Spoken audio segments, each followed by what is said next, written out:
Volume for this room as it fills with people, so we may be doing some testing, playing of Rolling Stone music, other entertainment during the session that will be odd, but it's designed to figure out an appropriate sound level. If you're having any problems on the sound, the crew over there at the right with the two hands raised, if you just wave at them if you're having some problems on sound, they'll come over and check, and then we'll try to make adjustments for you.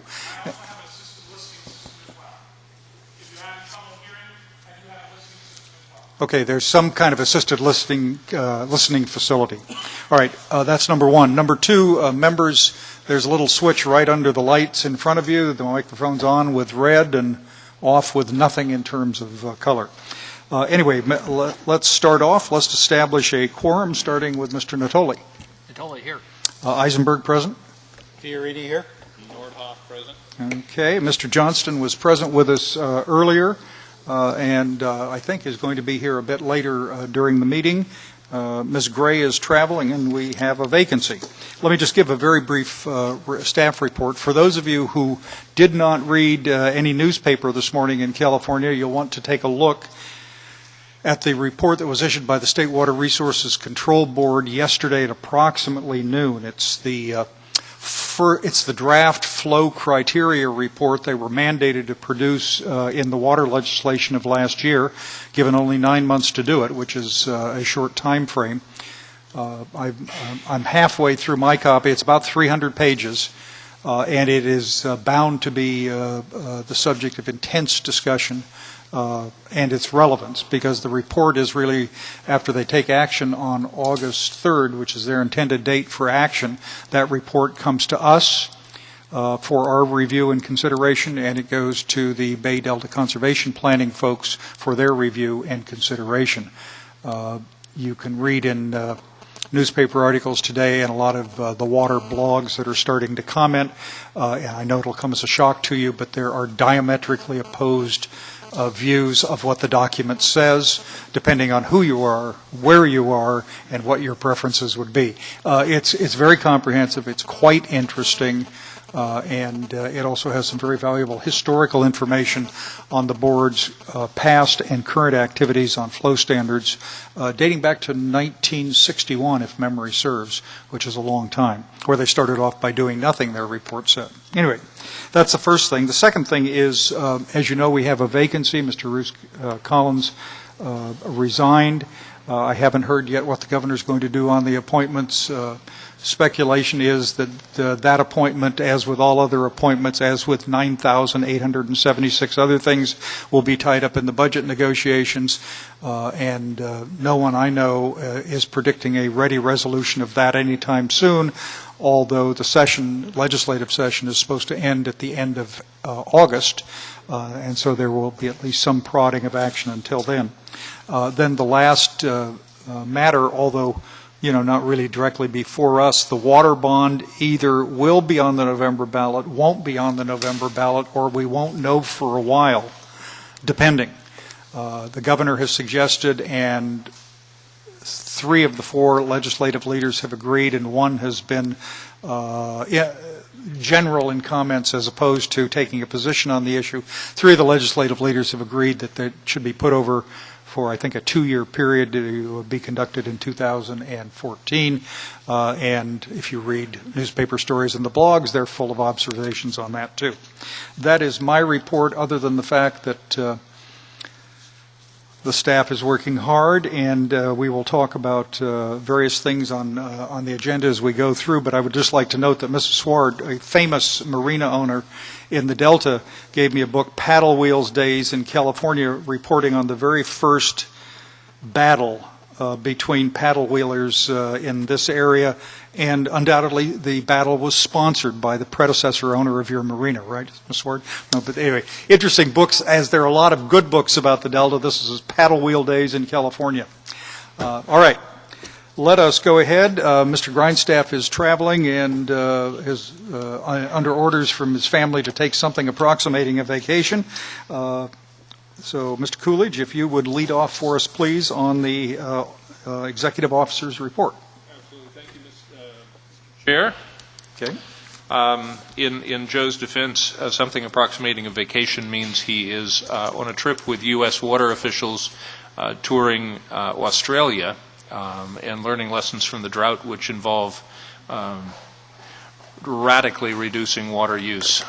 So he's going to come back with all kinds of suggestions and influence. Also with him is Member Gray and the state drought coordinator, Wendy Martin, and I think 2 or 3 other state officials, as well as from around the rest of the country. The executive officers report, legislative and legal update. You have in your packets, members, a discussion of legislation affecting water, as well as a description of a bill by Assemblymember Huffman, AB 2092. Kurt Miller, the Ledge Director, is available for questions if you had any. All right, let me just see. Any questions on the 2 bills that are before us, Mr. Huffman's AB 2092 and Senate Bill 1450? Members, questions? Okay. Information only, but if you have questions for Mr. Miller today, he's sitting out there in the audience. All right, Okay. Mr. Chair. Item 4B was a follow-up to questions from the last Stewardship Council meeting. They also are in your packet. I'm sorry. It was legislative and legal update. Counselor, the legal update. Yeah, thank you. You skipped the most important part, of course. It's all a matter of perspective. It Mr. really Stevens. is. I'm learning that day by day in this job. Thank you very much for the opportunity here. And a couple things just to mention, which are obvious, but I'll mention them anyway. Our statute requires us to meet twice a year in the Delta, and this is our first meeting here, and I think on behalf of all the board members, I'll at least say thank you very much for hosting this and suggesting this venue, and we will have at least one other this year in the Delta. Although we're also moving to West Sacramento City Hall for future meetings. For the future, right. And I can't remember, Mr. McGowan, you may know, is that within the statutory Delta? I think it is. Secondary zone to the Right. Delta, so in some sense of the word, we may be having Look at all of that. our meetings within the Delta. Fantastic. Okay. The second thing is I just wanted to mention just a kind of an internal logistical matter. We are going to benefit here shortly from the services of a legal intern that is being lent to us from the Department of Water Resources. We're very resource short, and we greatly appreciate the Department of Water Resources lending us this young lady by the name of Rebecca Coleman, who may or may not be out in the audience. She'll be starting with us. There was someone who raised their hand at head level and went like this. Was Rebecca? In the back. Hi, Rebecca. Ah. Thanks for coming. We Yes. appreciate it. We'll be talking to you early next week and, setting you up with some fantastically interesting assignments. The first of which, though, will be to come up with kind of a review and status update on Delta-related litigation. Excuse me, Chris, but with all due respect, Rebecca, couldn't we get a non-lawyer? Pardon me? Could we not have gotten a non-lawyer? I mean, we've got a lot of lawyers here. Can you do work outside the legal field too, Rebecca? We can all do that. In fact, we may invite her to actually give a presentation at our next meeting. So I just wanted, first of all, to thank you, Rebecca, and DWR for lending us your able assistance. So with that, I will turn it back over to. Thanks. And part of the reason Mr. Stevens is so happy is that having Rebecca on board doubles the size of the legal staff. And we know how difficult Mr. Stevens is to get along with, so there you are. Okay, yes, we are very pleased with your addition. Welcome. Thank you. All right. Follow-up information from last meeting is in your packet as item 4B, the answers to questions. This is a practice that we started at the first meeting of the council. Which is a good one, I think. And we'll keep a running track. These are posted on the web as well. There are no questions on that. Item 4B, attachment 1, responsive to a question at the last meeting, which is Part of the new assignment for the Delta Stewardship Council was to serve as the successor agency to the Bay Delta Authority, the CalFed Bay Delta program. And I think it was Councilmember Nordhoff who was asking, so what does that really mean when you say things are transferred over? The short answer is that 3 major program areas came over. Program performance and tracking, which under CalFed and the authority was an evolving effort to really track and be able to explain progress or lack of progress on each of the specific projects and programs that fell under the CalFed record of decision. That may change somewhat as it comes over, and the Stewardship Council's purview is more Delta-focused than CalFed's, which included upstream and watersheds, as well as a lot of work in Southern California. So that will be an evolving program, but it is an attempt to make sure that folks have a very easy and transparent way of finding what money is spent on what projects and programs in the Delta, and then matching that with performance measures so that we can actually see and chart progress, and people will begin to understand either they're getting value for their money or we are going to have to start shifting into other projects and programs that do provide value. The second one is strategic planning. This is an effort to coordinate among all of the at least state agencies. Under CalFed, it was the state and federal agencies for their actions and activities in the Delta. And then lastly, now the Delta Science Program, formerly the CalFed Science Program, an effort to provide sound, best available science that can be a common reference point as we approach the Delta. Okay. Any questions on that? Okay, I forgot to mention one other thing, ladies and gentlemen. We had a tour before this meeting, starting in Sacramento and looking at various facilities and locations and so on, ending with lunch at Heartland Nursery, and we had a good time and followed the law by not having any more than a minority of us in a van at one time, as required by law in these peculiar arrangements. And the other thing is we had a very nice lunch at Heartland Nursery, and those of you who have not gone there to see it, it's worth a trip.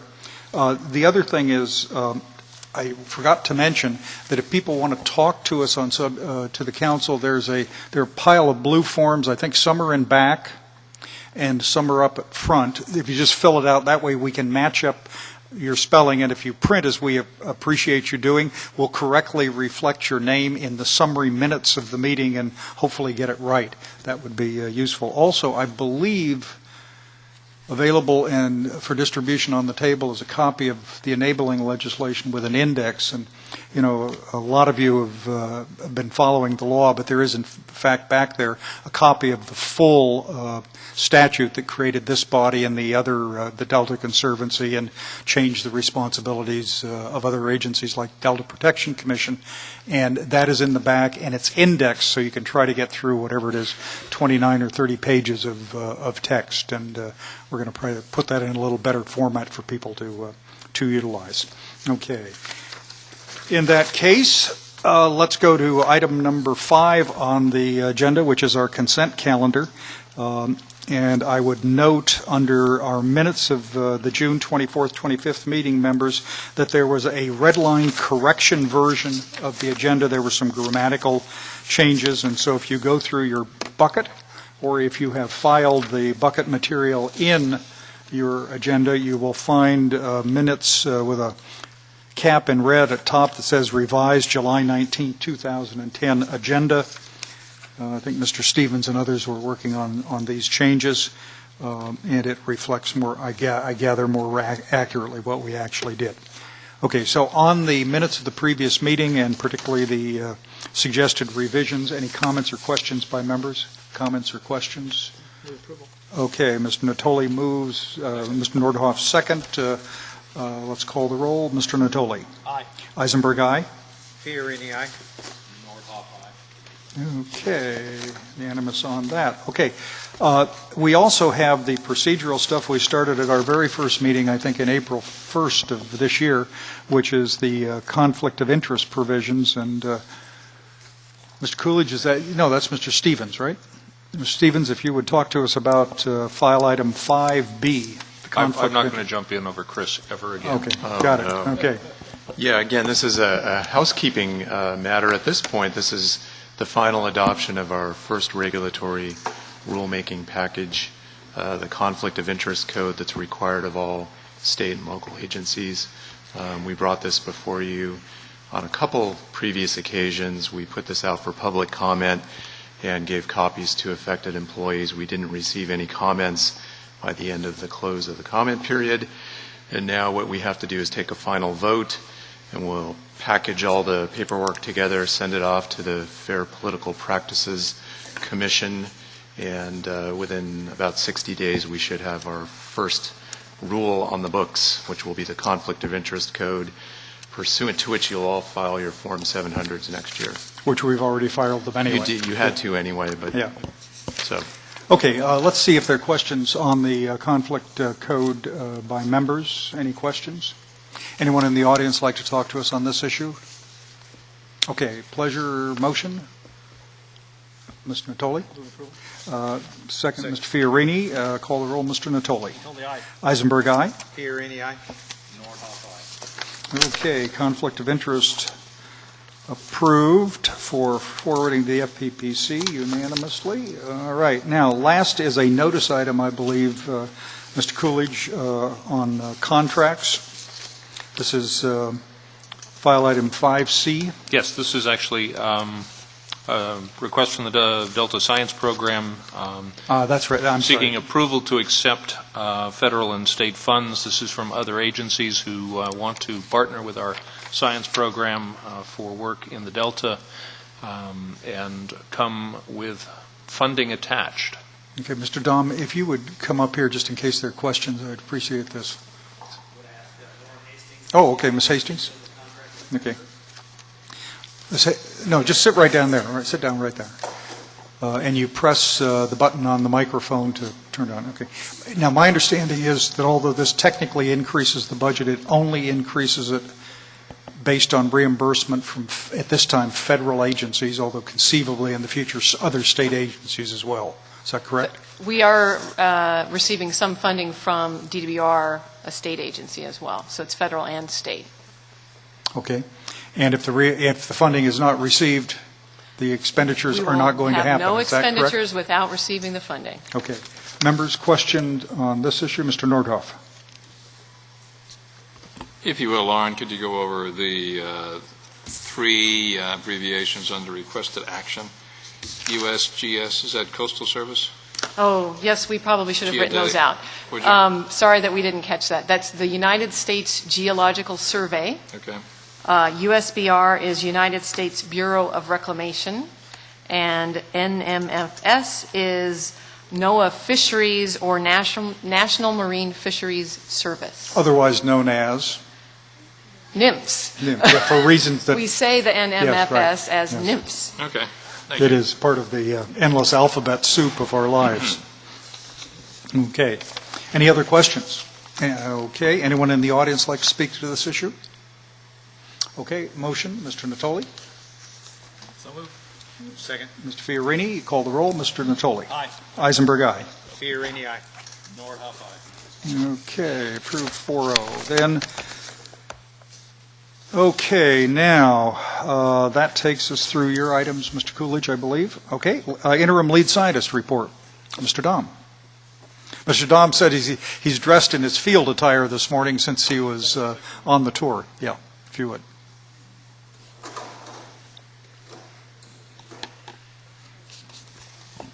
Yes, dressed in field attire and dressed in the new T-shirt that my older daughter sent me from South Africa because I was unable to go to see the World Cup where she spent most of the So past she got 6 you a weeks. T-shirt anyway. So I got a T-shirt out of it anyway. Okay, I have a few items that I wanted to bring to the attention of the council. Wanted to give you brief updates on the Delta Independent Science Board, which you approved at your last meeting, and also give you an update on where we are with the 2010 proposal solicitation package. The Delta Independent Science Board, we're in the process of planning their initial meeting. It'll probably be in September sometime. We're in the process of figuring out a date for them to meet. We do have posted on the website now nice biographies and photos of each of the 10 individuals that were placed on the board, and I think they're eager and ready. If we can assemble them all in the United States, we should have an initial meeting here probably in September. Might be early October, but looks like it'll be September. Any questions on that? No, I don't think so. Okay. Okay. The proposal solicitation package, we've got 49 proposals. We've gone through the administrative review of those proposals. These are the offerings that we put out with our approval 2 meetings ago, I guess, right? That's correct. We're looking to fund in 4 different areas. I'll just remind you of those areas. It's fish ecology, food webs and contaminants, and linking hydrologic modeling with ecological modeling, and developing decision support systems for decision-making in the Delta. So those are the 4 theme areas. We received 49 proposals. We're in the process, we finished the administrative review. I think all but one are in condition to proceed with review, and we are now in the process of assigning external reviewers to review them, and we'll then be developing a panel that will also meet after the external reviews are completed to give us guidance on. What's your guess on final wrap-up date for all of this and approval? The whole process, start to finish, will probably take through the rest of the calendar year. Okay. All right. And I think that we had about $31 million requested of with about $8 million available for funding, so which is not uncommon for these kinds of solicitations. And then the third thing I wanted to bring to your attention is a change in status that will occur with the interim lead scientist, with me. My initial tenure to serve in this capacity was to be from July 2008 through June of 2010, so I have already overextended my welcome. But I am planning to try to continue to give you some assistance while we seek the new lead scientist. State statute requires that the new lead scientist be selected by the Independent Science Board, which has yet to meet. So the process, as you can see, is just in the early stages of the beginning. So we'll have that be one of their early agenda items, and they'll start that process. But the soliciting of candidates, the actual interviews of those candidates, selection process, negotiations, and getting on person on board, I suspect will take probably through summer of 2011. My university, like many universities around the United States, is broke. So when I went back to them and said, could I buy back half my salary to continue to make sure that we have this transition go smoothly, they said, sure, we'll take your money. So that is exactly what's happened. And my plan for the fall will be to spend Sunday, Monday, Tuesday, and Wednesday here. When you all meet, I'll be here on that Thursday. My teaching has all been pretty much put on Fridays, and then I'll be back at my home institution Friday, Saturday, and then traveling back here on Sunday. So I'll have an interesting, frequent flyer, happy fall. So I just wanted to alert the council to that change in status. Good. Well, we're pleased that you were able to work out a little bit of an extension while we get this process in order to select a lead scientist, and we appreciate that very much. Questions, members, on that? Yes, Mr. Nordhoff. Cliff, going back to the Independent Science Board meeting, will it be organized around a single theme? Will you and the members agree on the topics to be discussed in advance? Will it be a one-day meeting or multiple day? We're planning 2-day meetings, maybe in some cases going on to 3-day meetings. Actually, the next agenda item is to actually discuss the charge for the Independent Science Board and also the guidelines for their meetings. And so we are soliciting your input on that process. But yes, we are envisioning 2, maybe 3-day meetings for them.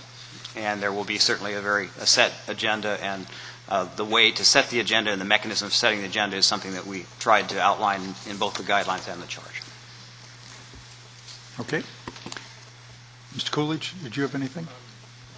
Not to this, but maybe Cliff, I know at UC Davis a couple of weeks ago, the national panel was in town for 3 days, 4 days of testimony. You were over there.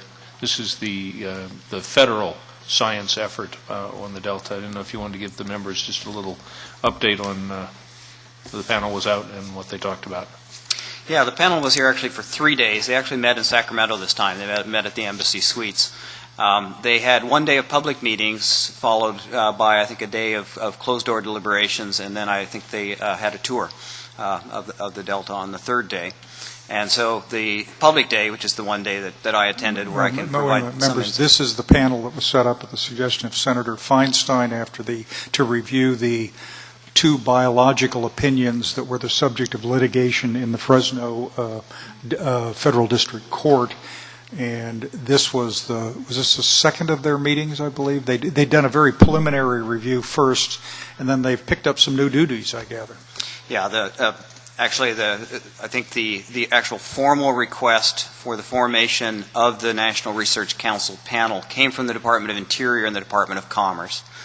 So they requested the National Academy of Sciences to constitute this panel, which they did. They met and have issued an initial report that had to do with possible operational changes or operational analysis of the BOs and the biological opinions and operation criteria. That one was issued a few weeks ago. This is their second meeting, and their second meeting was to focus on, basically the public meeting focused on 2 things, a discussion of the Bay Delta Conservation Plan in the morning, and then a discussion of other stressors that are present and acting in the system in the afternoon. So they had a series of presentations by a number of people involved in the BDCP process in the morning, followed by an afternoon in which they had 4 presentations of different individuals who have been addressing some of the issues of things like pesticide problems, nutrient loading issues, flow criteria, a variety of various other potential stressors that the system might see as background information for them as they begin to work on their next report. The one additional task that they've taken on that you mentioned, that I think you're referring to, is that they have been asked formally, I believe by the Department of Interior, maybe by both departments, to take on a review of the draft Bay Delta Conservation Plan when it is issued in November. And my understanding is that the panel has agreed to take on that charge. Okay. All right. Why don't we go on to the next item, Mr. Dahm, if you would, please. Okay. The next item is we had, since our last meeting, have drafted 2 items for your review. This is not for action today. This is not for action. This is for information. In fact, I mean, what I'm here to do is to ask for your guidance and input. The 2 items that have been drafted are a charge for the Independent Science Board. It's about a 1.5-page document. We would really appreciate your input and comments on this document. We'd like to try to finalize this document and bring it back to you as an action item at one of your future meetings. But we do feel it's important that we have a clear charge for the Independent Science Board going forward. So that's the shorter of the 2 documents. The second document are guidelines for the Independent Science Board. In the guidelines, you'll actually find 2 appendices, a short appendix, which is the present draft charge, the second appendix, which is from our legal assistants and friends, which has to do with a lot of the kind of guidelines relative to meetings that you all have gone through yourselves. So guidelines about open meetings and basically how to conduct meetings and aspects of making sure these are transparent and public gatherings.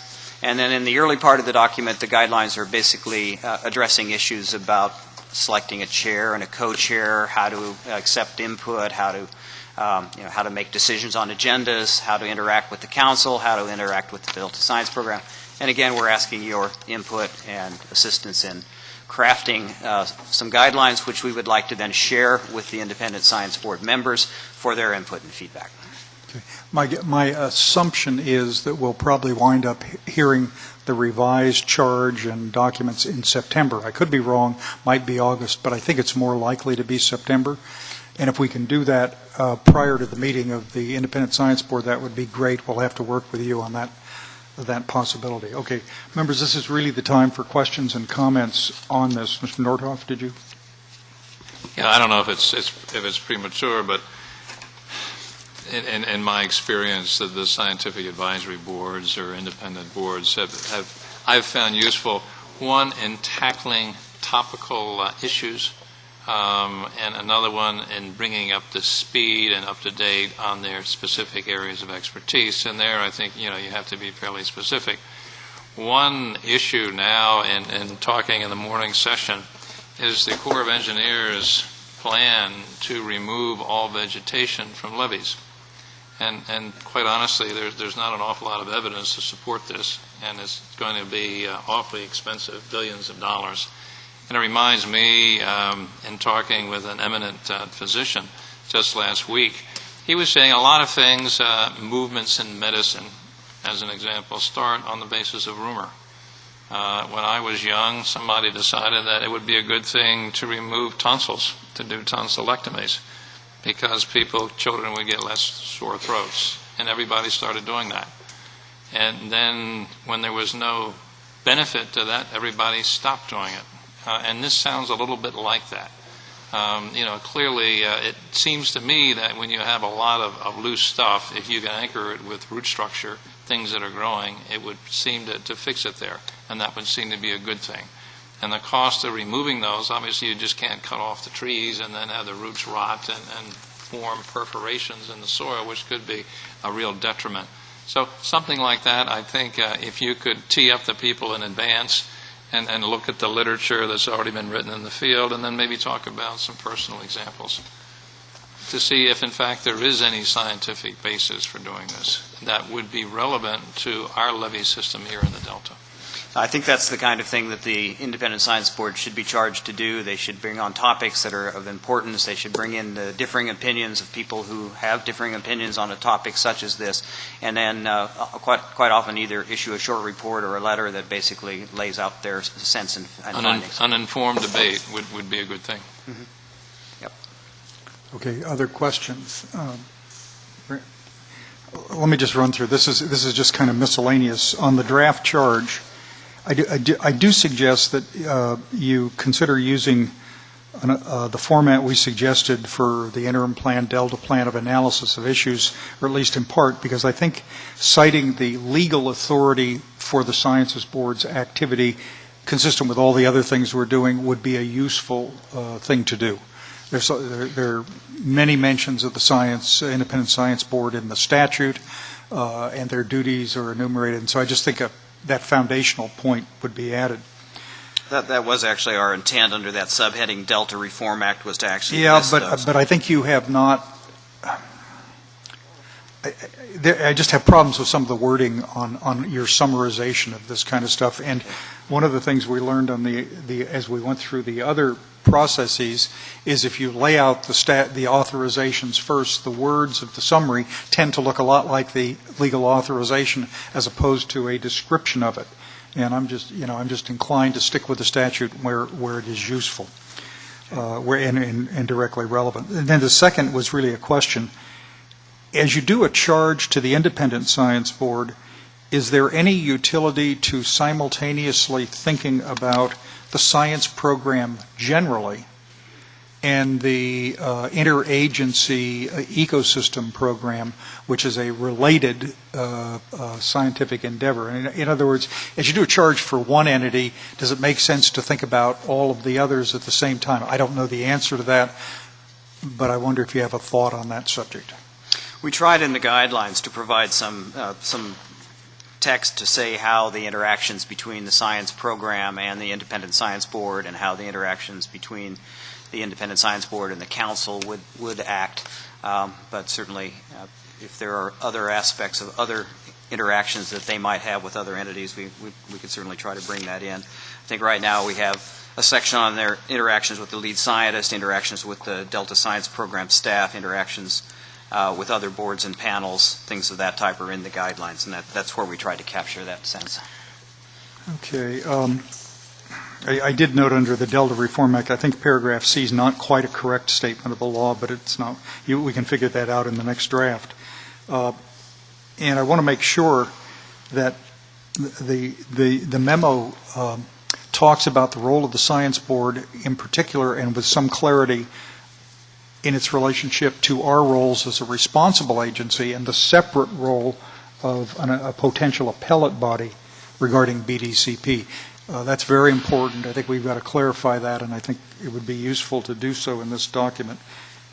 And then, although I suspect it's the next document, I know I'd talked to you about it, Mr. Dom.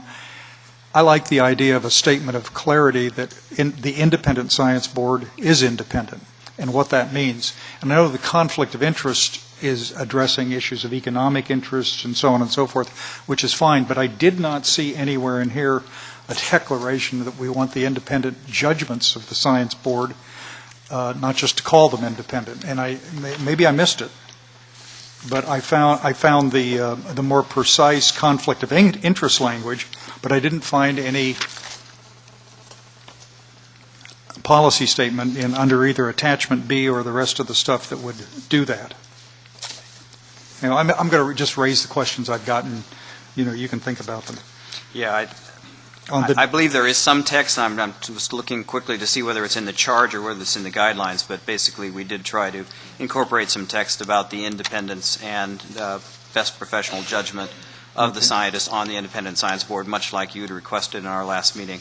I'm not finding it immediately, but I'll make sure that it's If you would, I'd appreciate located that. into both documents. On the attachment 2, which is the, what in the Dickens do you call it, the operating guidelines under reporting relationship, the Independent Science Board reports to the council and works closely with the lead scientist. Maybe I misunderstood it, but I thought the Independent Board works with the lead scientist and collectively they report to the council, to the Stewardship Council. Do I have that wrong? At least the organization chart I've seen has them reporting directly to you. Just my suggestion, Mr. Coolidge, is you and Cliff and Joe work on that. I just want to make sure that's clearly understood. I think it's easy to solve. On page 5 of the operating guidelines, amendments. These operating guidelines may be amended based on a consensus of ISB members. I love the idea of consensus. What does it mean? It doesn't define itself, and if you want to, it seems to me if you've got a set of rules and you want to change them, you ought to more clearly state what the changes would be. Then on the conflict of interest provisions on page 11, this is not really to you. This is probably to Mr. Stevens. The Open Meeting Act prohibits a group of scientists retained for their independent science judgment from communicating with each other about science. I mean, that's got to be really dumb. Maybe still legal. I understand that. I'm glad you qualified it with that last part. Thank you. I mean, scientific collaboration, I mean, the essence of it, the best of it is a free and untrammeled exchange of ideas and yelling and screaming and hollering at each other. And this seems to suggest that it all must be one of those ponderous, let's do everything at meetings, not talk to, I mean. You know, we've debated this philosophical/legal question for a few years now, as Cliff and other scientists are aware. And in fact, we had tried with the legislature to get a clear exemption for the Science Board and other science panels from the draconian restrictions of the state open meetings law. But since they're required to be set up in statute, unfortunately they do fall within the bounds of that law. But I don't disagree with, from a policy standpoint, that that's an avenue that we might want to pursue again. However, I do note that we did try that once, and there was the flip side of the argument is that these are important issues that should be debated in public, and everybody should be aware, and there should be a transparent process. So, two sides to the issue. I mean, we certainly would have preferred to have a situation where there would have been... Excuse me, I think Mr. Stevens said we're stuck. That's what is that a summary of your statement? You told me to define the problem first, and then to try to think. Nice shot. Mr. Natoli, then Mr. Nordhoff. Chris, then is it the when you talk about Bagley-Keene that you can't have more than two scientists discuss issues, and then if they were discussed with the third or the fourth? It'd be the same multi-member body, you know, whatever if you have 10, then it would be a quorum of 6. And so the same issues, and it really is impractical. Yeah. I mean, this is editorializing, obviously, Right. and it may be worthwhile that we pursue again, a legislative exemption. We've tried it in the past. It's not a new issue. All the scientists are well aware of it.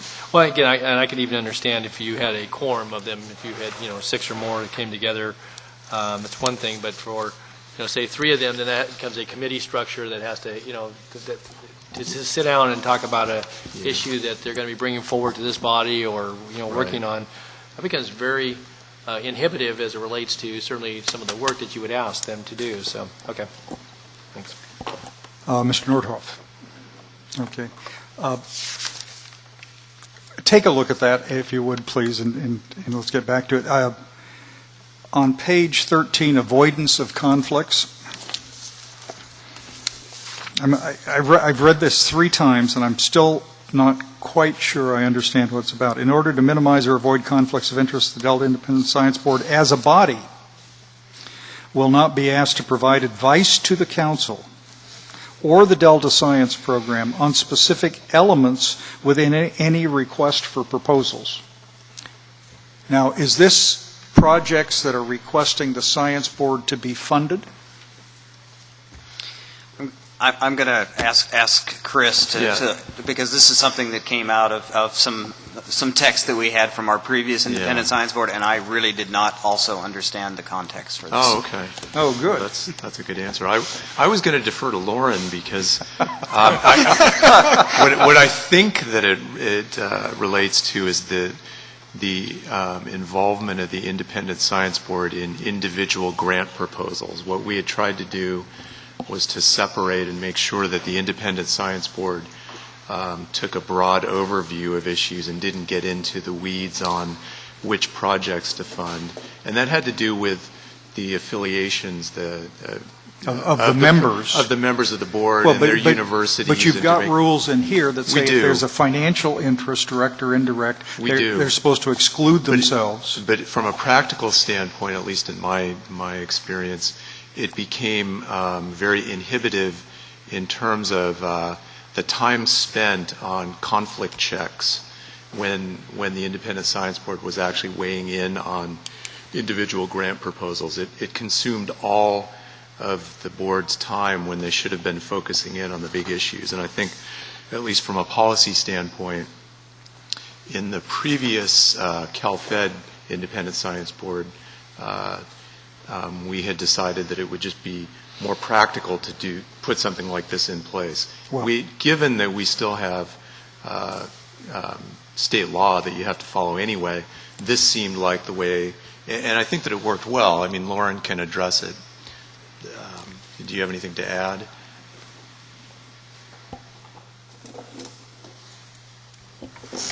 And I also realize, just looking at this again, it might make sense to combine that section with the next one on peer review, because I believe it is relating to our proposal process and peer review. But we can clarify this. Yeah, I mean, I think all of the stuff ought to get a substantial rewrite and edit on the whole thing.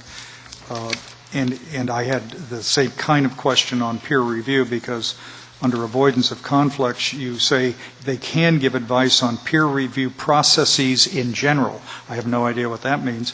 But anyway, I think we work out the language. Then just the last thing, and Mr. Tom, I just want to flag this for an issue. I believe that the Independent Science Board, somewhere, and hopefully in the charge, would recommend to us a preliminary definition for the best available science, or the best available scientific information, which are foundations of our duties, exercising our duties according to the statute. We're to apply best available science.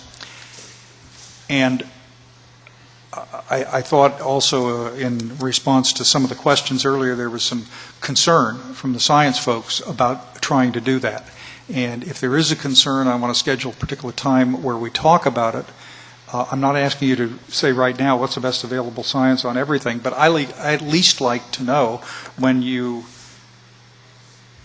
everybody says best available science, there must be a process to reach a point where the real experts, the scientists, say, yeah, that seems to be it. And that process, in my judgment, ought to be part of our procedures. Yeah, I think getting the process on paper would be probably better than just a formal definition. How do you go about defining what you see? Yeah, but as you're going to being have to best put the available elements in there. I mean, whether it's, I assume best available science is one that has some level of peer review. I mean, I don't know that, but maybe that's it. Maybe it's science that has been subject to examination for a certain period of time. I don't know that, but it might.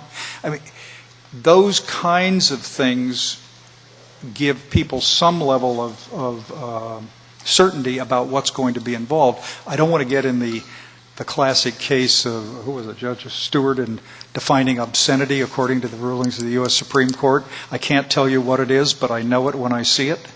That seems to me to be not the right way to proceed. So just flag that as an issue, and when we come back, if we could address that. And you'd like to see that in the charge, correct?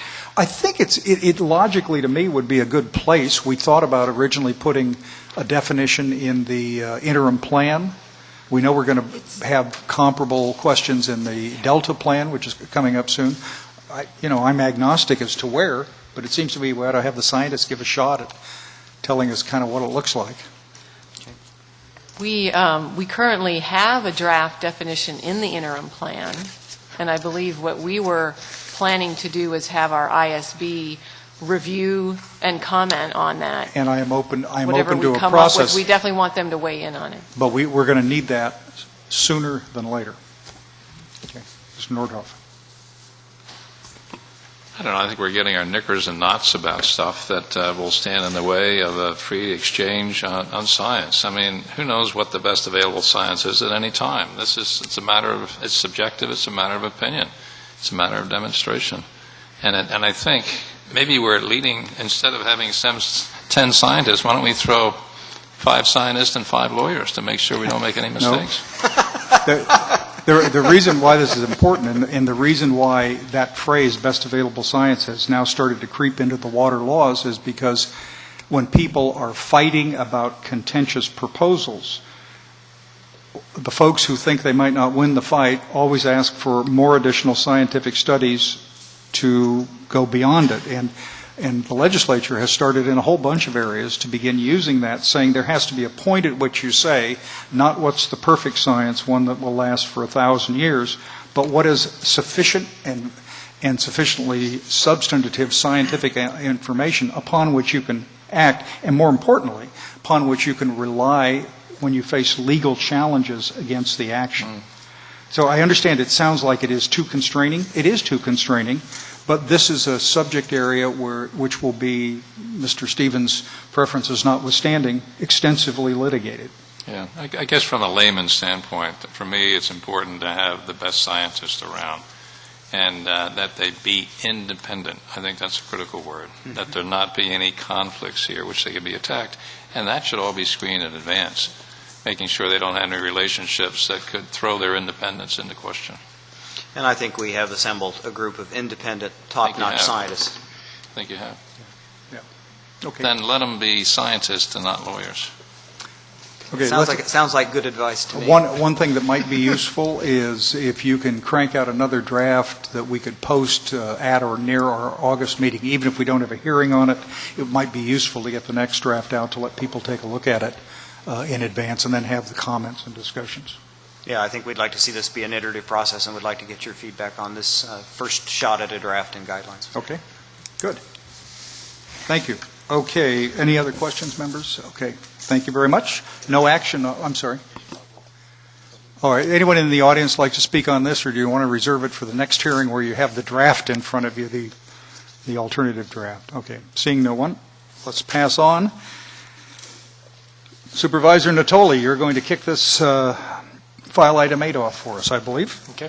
Well, thank you, Chair Eisenberg, and in just a moment you're going to hear from some of my colleagues from the Delta counties. They wear multiple hats as well, and I would just like to be certainly first amongst folks here to thank certainly the Sugar Mill for hosting today's and tomorrow's meeting for this session, and it was nice to see the welcoming sign as we came in, welcoming the Stewardship Council and certainly all the folks that are here in attendance. And I don't know the specific order, but as they've come forward, we're going to hear from First from Mike McGowan, Supervisor of Yolo County, member of the Delta Protection Commission, and we're in his supervisorial district here in Yolo County. We'll also hear from Vice Chair and Solano County Supervisor, Vice Chair of the Delta Protection Commission, Mike Reagan, Solano County Supervisor. You also hear from Supervisor Larry Rustaller, member of the Delta Protection Commission, San Joaquin County Supervisor, who has been heading up the effort with the Commission relative to the primary zone review as well as economic sustainability. And then we'll hear from Yolo County Supervisor Jim Provenza, who is a member of the Delta Conservancy, and unfortunately our member from the Delta Protection Commission, Mary Pifo, was not able to join us, but Jim will give us a very good overview. But you have four very dedicated local officials here, members of respective staffs that help both the Delta Counties Coalition, the supervisors, and others in their role. And in my role as chair of the Delta Protection Commission, I sit on this panel, and so that'd be a bit awkward if I was to jump over there and give a presentation to you all. So these folks, on behalf of the Commission, respective local government representatives and others, will, I think, give you a good overview of what we have been working on at the local level, certainly at the Commission level, the Conservancy level, and feel free, certainly as a panel, but also members of the audience, as they conclude their presentations, to ask questions and get more information, because I think you're going to hear about a lot of good work that's going on. And with that, Chair Eisenberg, I think Mr. McGowan was going to head it up. So I think Supervisor Reagan starts that he's also the official timekeeper, meaning he is duty-bound to control his soft-spoken and mild-mannered colleagues at all things. Is that correct? By the way, ladies and gentlemen, I should say, somebody found a set of keys to ostensibly 3 or 4 vehicles, pliers, and other things. it's a sound technician. Oh, this is from our sound technicians? Oh. It slices and dices and makes pounds. Here, you come forward and get your keys. Thank you. Oh, wait, there's more. So, gentlemen? Yeah, I think I'll go first, and at the risk of offending any fellow attorneys, I can't help but tell this quick story about the 2 guys that took off in an hot air balloon and get lost in the fog, and they break out over the nice meadow, and they look down, and here's Chris Stevens standing there in the field, and one balloonist yells down to him and says, "Where are we?" And Chris looks up and says, "You're in a balloon."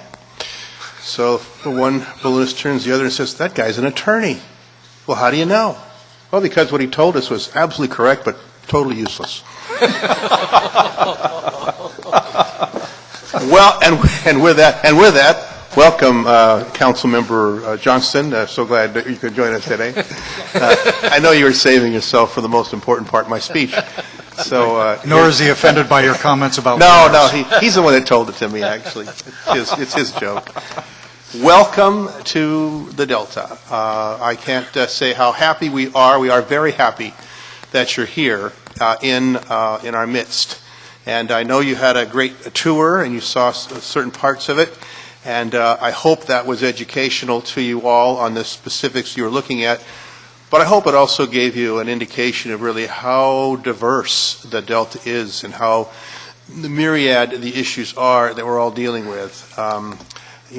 For those of us who represent local government, primarily the 5 Delta counties, one of the things, a couple of things we've struggled with is one, really finding and then establishing our voice for representation. But the other part is really has been making the point that the Delta is a very complex and dynamic place, and sometimes it's referred to as this monolithic organism that really doesn't have shades and nuances and complexities, and in fact it does, and I hope that you saw that. I hope you also saw the sign outside when you came in. If not, please take a look at it.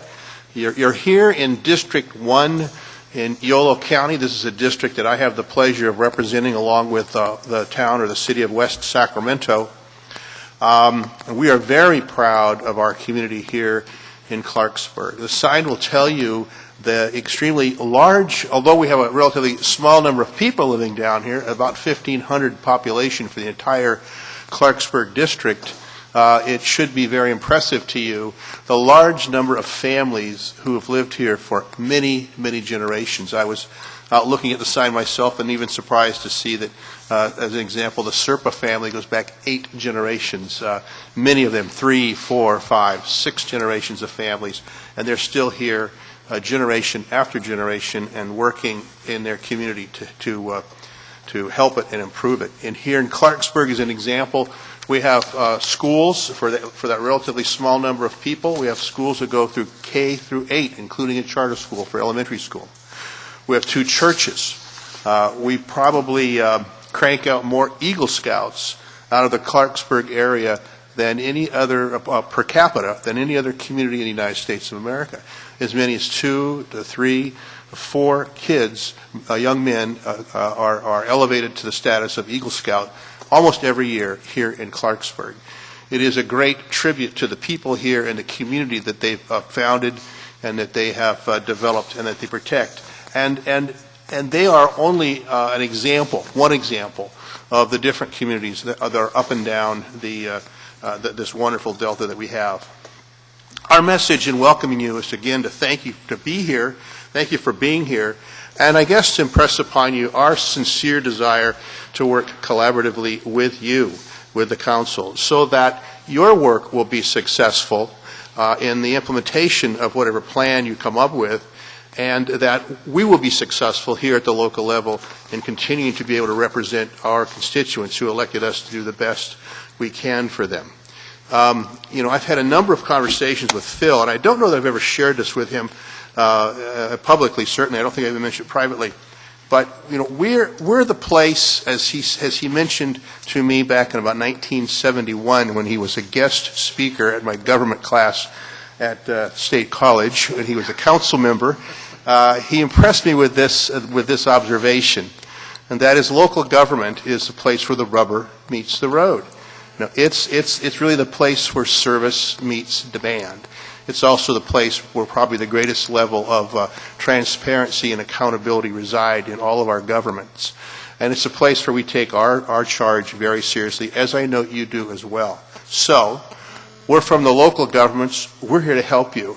We're to help you to succeed. And we hope in return you'll see us as the resource, as a real tool to allow you to develop a plan that will be relevant for not just the purposes of the state policy that you're putting together, but relevant and appropriate for the people who do live here. And with that, I will say on behalf of the 5 counties who represent the Delta, Yolo, Sacramento, Solano, San Joaquin, and Contra Costa, we thank you for your public service. We thank you for your time. We look forward to continuing to be able to work with each and every one of you for a real positive and constructive plan that will benefit the entire state of California. And lastly, I do really appreciate the fact, and I mean this in all sincerity, that on the bottom of your agenda, you talk about the co-equal goals, and you do add the clause.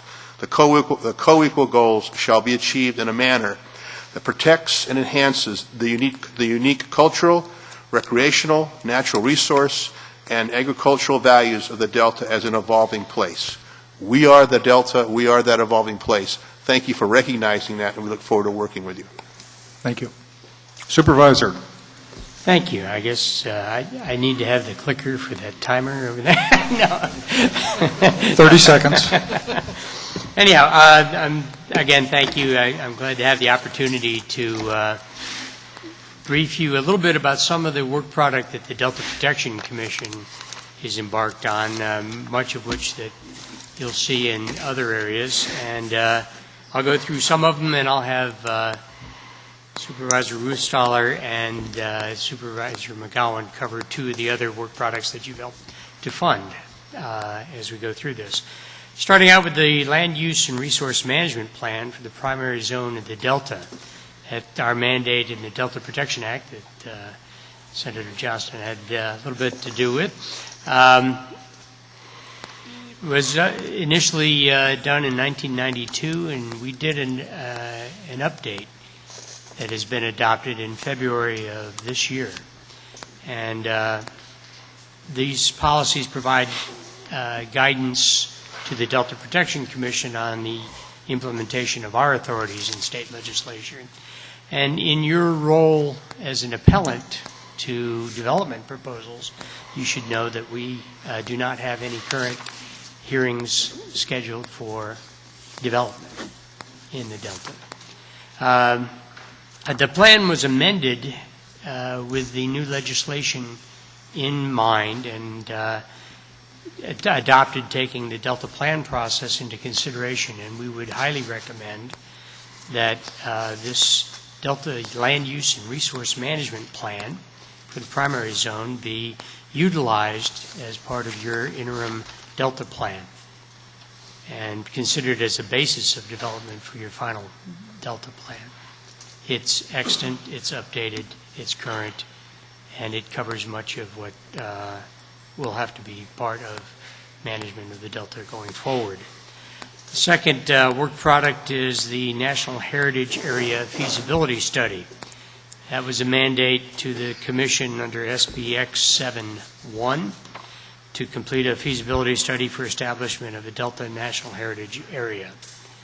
That time frame did not give us a explicit time frame, but of course, as you're all aware, Senator Feinstein has proposed draft legislation that has got us all scrambling. We have a consulting team under contract. They have started doing public hearings in the Delta to educate people what a National Heritage Area is and to gather input. Partial funding was secured from the National Historic Preservation Trust, and those workshops and interviews are underway, and we think that that public input is extremely important to the process and required to successfully apply for status from the National Park Service. A third project that I'd like to talk about is the Great California Delta Trail. That mandate was in SB 1556 to the Commission to complete a feasibility study and a blueprint for what is known as the Great California Delta Trail System. We had 2 years from receiving the funding to the completion, and of course, given the state's budget, we have only received partial funding to date. What's your deadline likely to be on the trail study? I think we'll probably have at least another year and a half. We've accomplished much of the work in Contra Costa and Solano County, and the funding has to be provided to get into the other three. And so that'll be, the clock will depend on when the cash arrives. We have a contractor under contract for Solano and Contra Costa, and the framework is there for the eventual extension in the other three counties. Funding process in Solano and Contra Costa, we actually got additional monies from the Coastal Conservancy Grant, a Solano County grant, and a Contra Costa County General Fund contribution to help with the process in those two counties. There is a technical and stakeholder advisory committees formed and guiding the process. And workshops have been facilitated, and there are more this month and next month. And the blueprint from those two counties will be completed in September. 2 links with existing trails have been established within Solano County with the Bay Area Trail. So, I mean, we're taking those things into consideration. The Lower Yolo Bypass Planning Forum is another work product of the Delta Protection Commission. It was a formed partnership between the Delta Protection Commission and the Yolo Basin Foundation. It's funded by Prop 50, Fish and Game, and CalFed. The intent is to create a management plan for the Lower Yolo Bypass. The plan will consider flood control, habitat, and agricultural aspects of the bypass, and they've been trying to inform the BDCP process as well. And the success of the bypass management to date should serve as a model for your Delta Plan programs to try to achieve the co-equal zones. We have a successful model in being that I think serves as a good model for you. Another product of the DPC is the Working Landscapes Program. That was formed partnership developed between the DPC and the Ducks Unlimited and Heart Restoration to promote habitat-friendly ag practices within the Delta. That also was funded by a Prop 50 Fish and Game and CalFed grant. It was initiated in March of 2010. It's a 3-year program, and it is both wetland and riparian demonstration projects that will be implemented with willing landowners. And there's been significant interest to participate. that we've seen. Another project that is we are a part of is the long-term management strategy for dredging for the Delta. That was formed by the Army Corps of Engineers with every relevant entity to develop a strategy for reuse of dredged material generated within the Delta. DPC serves on the executive committee. I'm their representative on that, and Linda Fyack, our executive director, has represented us on the management committee. That is vital. This program is absolutely vital to enhance both the dredging and the levee maintenance within the Delta. Another product that we'd like to make you aware of is the Delta Emergency Response Strategy. The team was formed pursuant to SB 27 to develop a Delta-wide strategy for emergency management and response. The team is facilitated by the California Emergency Management Agency. DWR and the Delta County Emergency Managers are also on the team. The strategy development is near completion. We've been working on this for a couple of years now, and will be tested in an exercise in the Delta in the near future. Funding is always an issue. My peers here will be discussing the primary zone study recommendation to the legislature and the economic sustainability plan. Before I turn that over to them, I'd like to make a few comments about levee repair and its importance to the flood management in California and the importance of dredging to the Delta. Levee repair, when people think of natural disasters in California, they typically think of earthquakes. Yet the natural disaster residents are most likely to face involves flooding, not fault lines. You may be surprised to learn that all 58 counties in the state have declared a flood-related state of emergency at least 3 times since 1950. The California Emergency Management Agency reports that about 15% of the state's total population lives in a flood insurance rate map designated floodplain. Most of this population resides in urban centers located in floodplains where flooding could result in extensive loss of life and billions of dollars worth of damage. The potential direct flood damages in the Sacramento area alone could exceed $25 billion. Some areas of the Central Valley could experience flood depths of 20 feet or more if levees fail. Sacramento, San Joaquin River Delta, and the San Francisco Bay Estuary, beyond providing drinking water to approximately 23 million Californians, supports important economic activities, including commercial and sport fishing, shipping, agriculture, recreation, tourism, natural gas extraction and transmission, and many other industries. Evidence has shown that the ground subsidence and lack of ongoing maintenance on our levee systems could threaten all of these vital components of California. To ensure the integrity of the flood management system, there is a need for immediate and ongoing Delta levee repair and rehabilitation.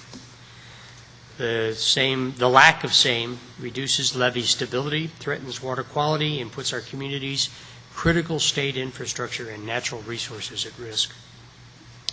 An isolated water conveyance will not reduce the need to maintain the displacement provided by Delta islands and their effect on the freshwater flow going from the Delta into the bay that you just mentioned the State Water Board is working on. Even if a canal or tunnel proposed by the BDCP is approved, it'll be over a decade before it's operational. It's imperative that the Delta's levees be maintained. The Delta Counties Coalition encourages the Delta Stewardship Council to consider the following flood protection principles to preserve and protect the integrity of the Delta in your plan. One, the first is obviously to help resolve the state's dichotomous role as both a regulator and a project proponent. Not only being the operator of the state water project, but it's also responsible for the federal project levies, has been reaffirmed by the Paterno decision. And much more. Both intra-agency and interagency conflict exists at the state level, and resolving that should, I think, be a task that you guys try to address. Second, I would recommend that you set a clear objective to preserve, rehabilitate, and to the extent necessary, improve all 1,100 miles of project and non-project levee system in the Delta. And recognize and support that this levee system is an integrated engineering work, and it's code-dependent, and it exists throughout the Delta. So, basically, if you have a sole focus on the federal project levies and the other levies fail, you will have the salinity intrusion in that will decimate both the water supply, export mission, and the ecosystem within the Delta. And we would recommend that you recognize that different levels of flood protection and levee structural integrity are appropriate for different land uses. The major urban areas need one level of protection, the legacy communities another, and agricultural levees a third. And that different level of flood protection is sometimes difficult to get through the bureaucracy, as they tend to try to have a one solution fits all mindset. We would recommend that you develop and implement integrated flood planning, response, and recovery programs with appropriate partnerships, funding streams, and regulatory reform to ensure appropriate and coordinated emergency response. We've got people working on the initial plans there, but I think that's a work that is obviously in your charge as well. Develop sustainable and broad-based funding mechanisms to support flood protection activities within the Delta, and preserve the Delta Levee Maintenance Program from the California Water Code, and I've got the sites here if you need them. The state subventions program, it must be funded at higher levels with a multi-year funding commitment and we need to get a process improvement for expediting reimbursement. Voter approval of funding exists to accomplish this through release of Prop 84 and 1E funds.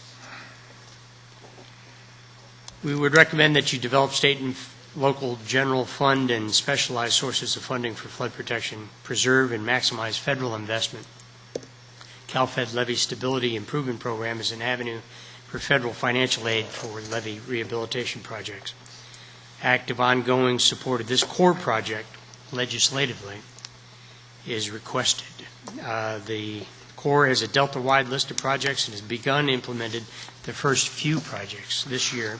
Active advocacy for continued funding of this project at the federal level is important. And again, avoid the one-size-fit-all approaches by adopting standards and funding for O&M that allows the local managers an opportunity to prioritize the use of funds based on their expertise and knowledge of the deficiencies that create the greatest risks. Don't design it from on high, absent the input of the people that can ground truth reality for you.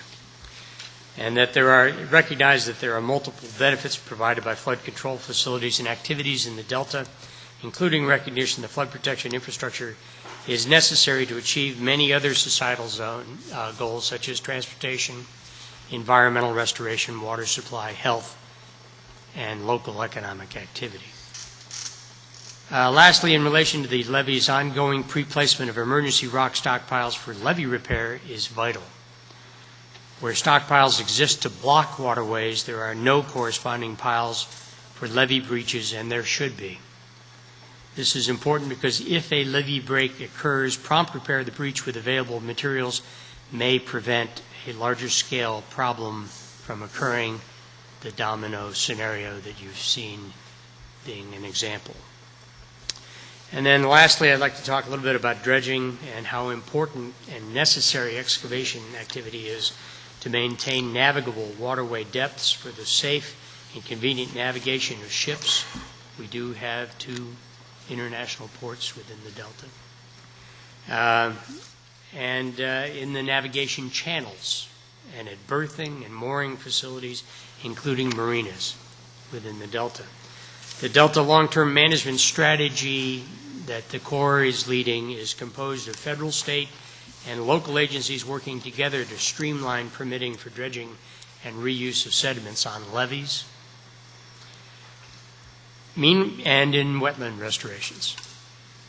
Meaningful support of this process by the Stewardship Council, DWR, and other state agencies will help expedite the wide-scale reuse of dredged material placement on levees. Hint, the Central Valley Flood Water Quality Management people need to be brought on board a little bit. Your active advocacy to obtain continued federal funding for this program is important. The current, basically I also serve on the BCDC in the Bay Area, where we are already noticing that one of the reasons that the Delta levees are so close to the waterways was to hydraulically flush out much of the sediment that was created with the gold mining, hydrologic mining. It's been successful. That slug of material has passed through the Golden Gate, and now as the Bay Area is trying to restore salt marshes, and they breach levees and they expect sediment to be deposited, they're now talking about sediment deficits. We need to have very clear and distinct plans for how we're going to use the sediment generated within the Delta, that are generated in the Delta within the Delta. And we want to probably try to avoid importing it from outside sources because of the invasive species problems that occur there. So that's a major emphasis area that, again, needs to be part of your work program. And with that, I'll shut up and get back to my timekeeping. Okay. And Supervisor Rustaller, I think, was going to talk about the primary zone recommendation. Thank you. Supervisor. Thank you. Did you keep your own time? No, I was talking. Thank you very much. I don't know if it's on there. It looks like it's on, but I think you have to pull it closer to you than you might. How about this? Is it on yet? Yes, it is on. I'm on? Okay. I'd hate for you to miss this for the permanent record. As you know, Senate Bill X71 directed the Delta Protection Commission to prepare and submit to the legislature recommendations regarding the potential expansion of or change to the primary zone of or the Delta. We think that probably should have been not an or, but of the Delta, but since that's the way the law was written, that's the way it is. It basically mentioned 6 areas: Rio Vista, Isleton, Bethel Island, Brannan and Andress Island, the Consumnes and McCollum River floodways, and the San Joaquin South Delta lowlands. If any of you can find that South Delta lowlands for us, that would help us a lot on that particular area. Based on this directive, the Delta Protection Commission instituted a process in early February of 2010 to complete the primary zone study. It was due July 1st, and that's kind of an important, as you can see, we had a very short timeline, and as I will explain, we also had no money. The February 10th, 2010, the Delta Protection Commission established the Primary Zone Study Committee, consisting of 7 members of the Delta Protection Commission, which represented not only in-Delta people, elected people, and state people. The first committee meeting was held in March. The committee has met 4 times since, and we continue to meet every month. Despite several severe funding challenges, which you stepped in and helped with, the committee was able to release a request for proposal, interview a consulting firm, and hire in April of 2010. Unfortunately, all of the state paperwork didn't get quite finished until July this month. Our consultant worked on, quote, good faith and our promise that it would be done, and so we were able to accomplish a great deal. The committee has directed the consultant and achieved significant milestones. The committee and the consultant have developed a conceptual framework for completion of the study and have developed the key assessment and ranking criteria. The boundaries for the studies have been preliminarily delineated and will be presented to the full Delta Protection Commission next week at its meeting. The first steps in the public outreach component of the study have been completed, which consisted of 2 community workshops held in the Delta, plus interviewing local government representatives, community groups, private individuals within the primary zone study. Input from the public outreach efforts is being used to refine and set the parameters for the further study. Extensive data available regarding Delta resources and issues is being compiled for the 6 designated study areas, and the consulting team is developing a ranking matrix that will be used to refine that study. Key issues raised during the community workshops is needed to gather additional public input and reach out to the communities potentially affected by this study. Therefore, the committee and the consultant team are developing a broader public outreach effort in order to ensure all interested parties have an opportunity to participate. In order to ensure the public outreach efforts are effective and the study is thorough and defensible, the committee and the consulting team are anticipating the continued preparation of this study and development of the resulting recommendations beyond the July 1st deadline. In closing, let me note that while the results of the Delta Protection Commission's efforts in the studying the primary zone are important steps in informing the Council and the Legislature, the process by which the public is included in this study is even more important. Unless we have the confidence of the people in the Delta that we are engaging them in this study, that they are truly listening, we are truly listening to their concerns and opinions, and that we are working in collaboration with them in shaping the Delta, our efforts will not be successful. As with our effort to engage the public, we urge the Council to do the same with respect to the Delta Plan. To us, the Delta Protection Commission, it is better to take the time to get it right, to engage in the messy business of democracy, to come to conclusions based on fact and science, not politics. We remain confident that the Council shares our view about this process. As we have said in the past to the legislatures and others, we get it. We understand our role under the recently passed legislation. We are committed to working with all parties who share our interests and values with respect to the Delta and the people who live and work there. Working in good faith together, we can get the job done. Rather than impose solutions on the people of the Delta, engage us openly in this first instance in fashioning the solutions to the problems we all see in the Delta, and we guarantee that we will be able to show good results. We would hope to get this plan not only to the legislature but to you, so that you'll be able to use this for your Delta plan. We want all of this information that's being gathered to come up and actually be of use, not just be another on the shelf. Do you have a sense of when? I understand the problems. We're hoping by this fall. Do you know when? We'll know more when the consultant presents his final or his ongoing report to us next Thursday, and we will then get that to you as quickly as he gives that to us, and the full commission is able to hear what we've heard as a committee.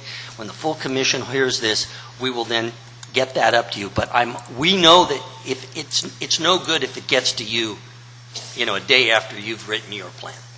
And we know you're moving very quickly, and we hope that our small part in this information will be able to get to you. Mr. Chair? Yes. If I might just, we intend to, I think, Larry, correct me if I'm wrong, is to, after the commission receives a report next Thursday evening, is I believe to put together a status letter, certainly to send to the legislature as well as to the council to let it, I think, to answer a portion of your question about what the timing would be, but also to lay out what the process would be going forward. And the idea, I think, as Larry has represented on behalf of the commission, is to do the groundwork that needs to be done, recognizing that obviously it called out in the legislation for July 1st. We will provide an update before month's end via a status letter, and I think outline for this council, for the legislature, and for the public what the plan is over the course of the next 2 to 3 months to continue with that work, and hopefully have, as I think Larry pointed out, an opportunity to inform this body's work relative to the Delta plan itself with the primary zone information and study, as well as obviously the work product that will be produced as a part of that work. So is that correct, Larry? No, you're correct. Okay. Mr. Johnston. At our last meeting, Don, we discussed having the council engage the Delta Protection Commission on discussing and resolving any differences in the resource management plan, which is a very constructive document and helpful, I think, to our work. But where there are concerns by state agencies or others, talking about those early on, I think, would be good. And perhaps also, as you do your work at the Delta Protection Commission to recommend to the legislature, this council could have a process to meet and discuss with you your recommendations as they unfold. Because as a practical matter, the legislature will return in December, but really in January. And I would think that would be the time that they would consider whatever recommendations you would have. And prior to that time, I think it would be helpful for the council to meet and discuss with you and perhaps reach some agreement on what those recommendations might be. Speaking for me, but I think on behalf of the DPC, I think that would be a welcome process, and we would embrace that if we get a chance to work on it, absolutely. Mr. Chairman, any thoughts about that you would like? Obviously, you have representatives from the commission here, and again, I will just say we have, as Larry pointed out, of the state agencies and other representatives on the commission are part of that subcommittee that's been working on the effort. Would you think that should occur at the staff level, Pat, or would you like intervening report with some general outline, and we could see where there might be some areas of concern, and then direct our respective staffs and consultants to work on that? I guess how did you envision maybe trying to resolve what might be any particular issues? Well, certainly it's helpful if staffs talk, but I was thinking perhaps that our chair, that Phil might talk to you, the chair of DPC, and figure out where a couple of members of each body would talk, not just staff. Okay. Yeah. Good. And I think that interaction goes a long way towards clearing up a bunch of clutter that we otherwise are going to find ourselves encumbered with if we're not talking and communicating. One of the things that interests me, and hopefully it's going to come out of the plan you've adopted and the two to come, the final economic sustainability in this Delta plan. But I want to make sure that, for example, we know what you are recommending and the 5 counties individually are agreeing to on population density. The resource management plan has a comment about that, but you know, it's if that's the policy, which is the best I can understand the resource management plan, it is whatever was legally permitted on density in 1992 when your law went into effect is the maximum. That's the way I read it. May not be, but that's the way I read it. If that's the consistent thing that's applying to all 3 plans, it sure helps us, because we have to actually make it a consistency determination on the economic sustainability plan under the law. We consider and review the primary zone, and we've already agreed to consider and review the resource management. I'm confusing the plans. But I mean, consistent definitions and major articulations of what your positions are helps also. Well, I think this phenomenon you're talking about is where really both the world could get challenging, but also I think it could get fun, because we're in the Delta Protection Commission right now is guided primarily by the rules of engagement with the Delta Protection Act, and our Delta Protection Resource Management Plan must, the 1992 enactment. Right. We must comply with, and we went through a lot of process in our resource management plan with lots of involvement, lots of engagement, lots of interesting conversations about it. But we came up with a plan, resource management plan, that we believe kept faith with the original act. Now, reconciling that with what your perception of a plan should be for the Delta and what we, say the counties think economic sustainability needs and whatever overlay the primary study gets, I'm not sure we could say today exactly where that all winds up, because there's going to need to be a reconciliation. Candidly, my belief is that ultimate reconciliation authorities comes from you. But we're hoping that through our work, we can get to a point where it's acceptable, it's seamless, and it's actually informative as to what the ultimate Delta plan looks like. And because our resource management plan and our economic sustainability plan have to conform to your plan.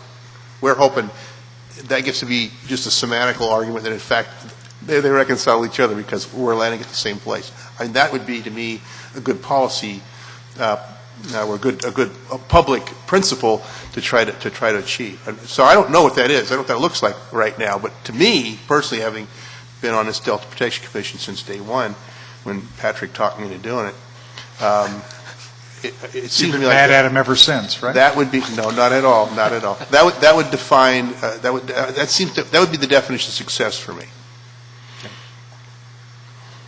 Okay, great. Thank you, Supervisor. Appreciate it. It'll be brief.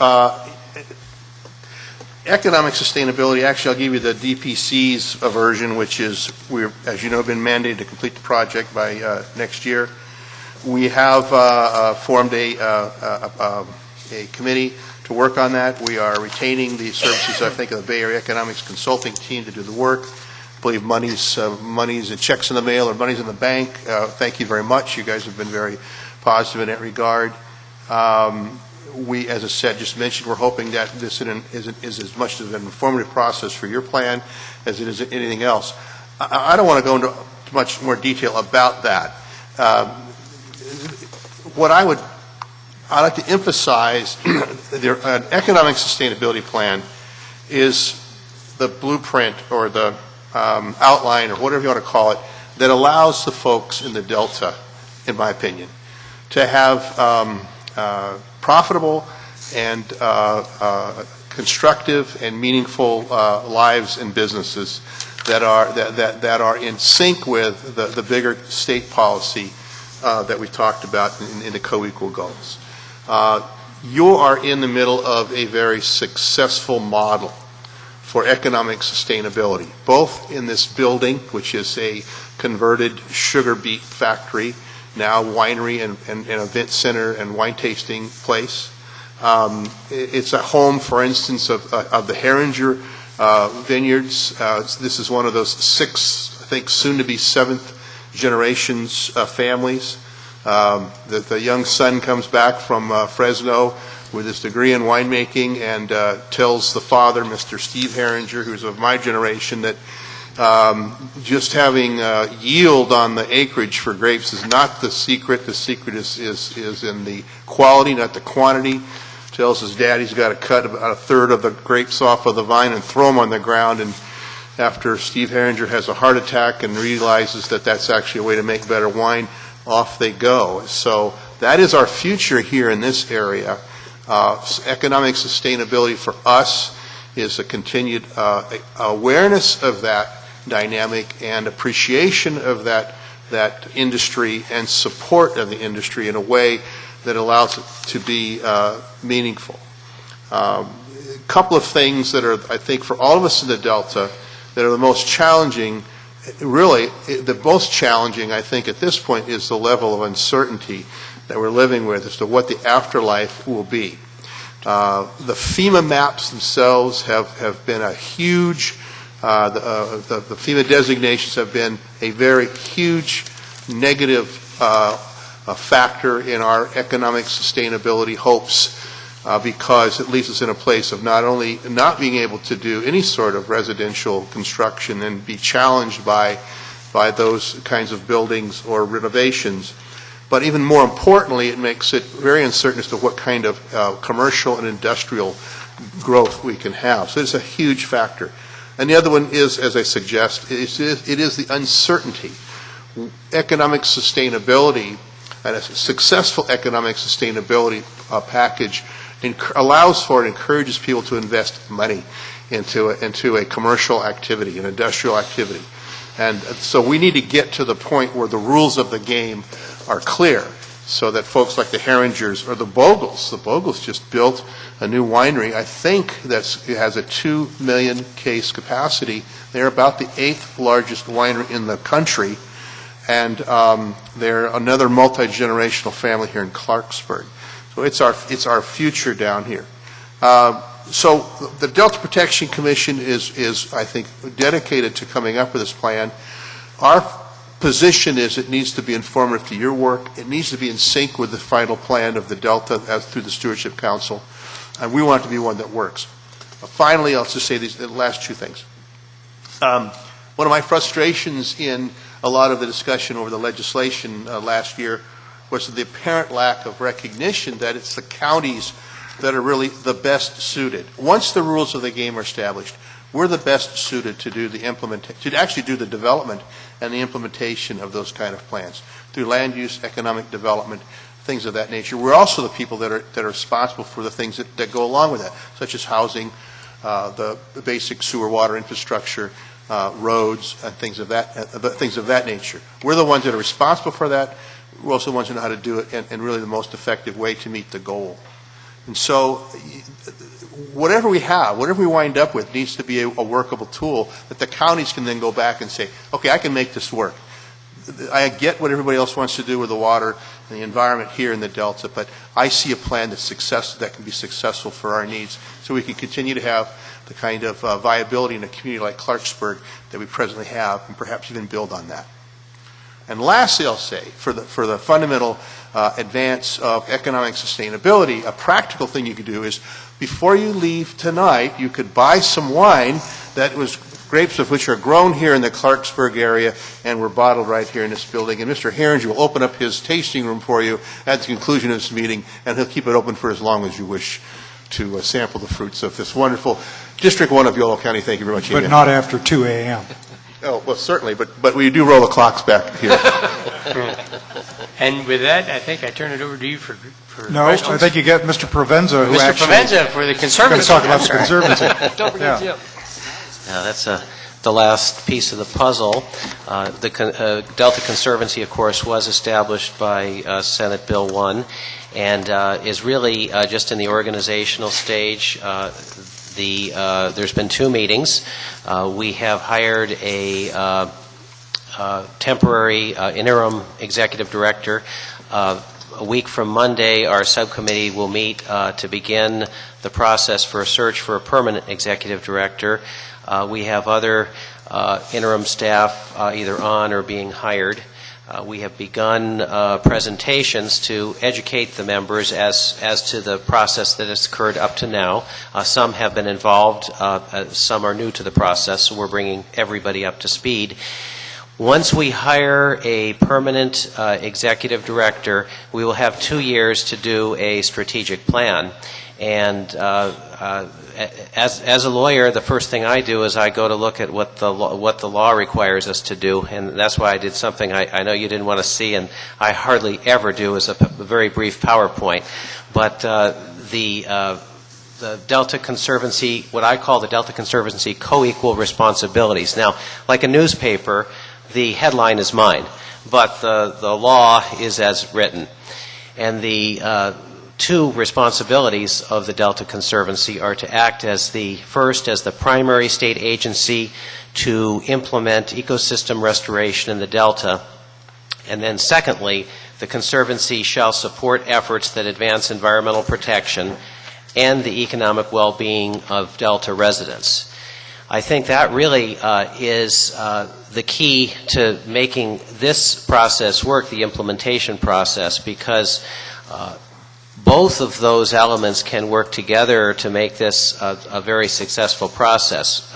We recognize that in doing a Delta plan, in having a BDCP plan, a big part of that is going to be ecosystem restoration. There is a necessity to addressing the ecological opinions and the problems with fish, and that all needs to be done.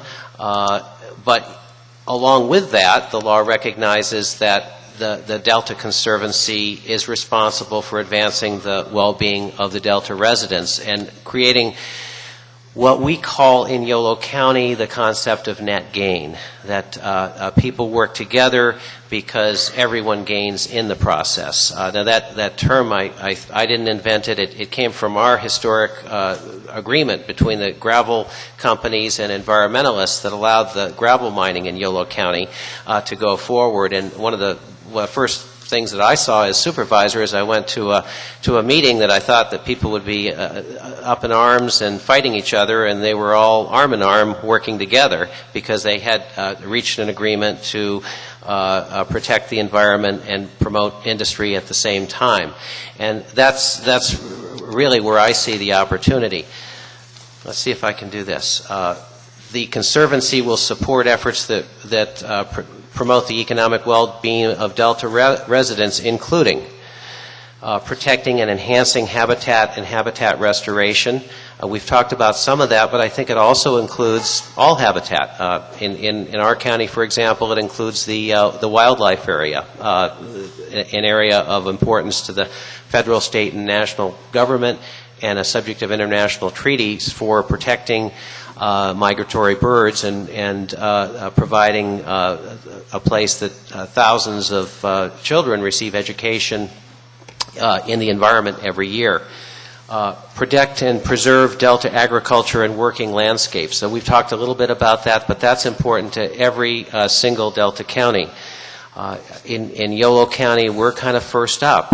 We have the Yolo bypass, where rice growing is a very large part of our local economy, very important to us.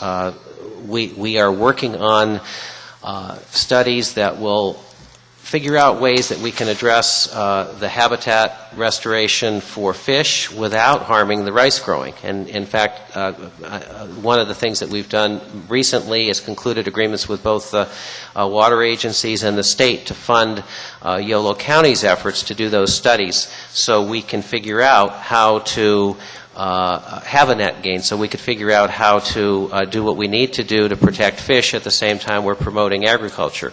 We've also looked at things like mitigation that would include purchase of ag easements in other parts of the county where ag land is taken, so that at the same time you're maybe losing ag land in one area, you're preserving it in another. There's a lot of ways to do this, but again, the concept and the commitment is to making sure we promote other important state, national, and local objectives. And I will say with agriculture, it is more than just our local economy. If you look at what's going on in the state and the nation, we're rapidly losing ag land, and throughout the world, agricultural land is declining. So we have to have a commitment to making sure that we preserve some agricultural land going into the future so that we don't face food shortages like we now face energy shortage. So it's, again, an important interest.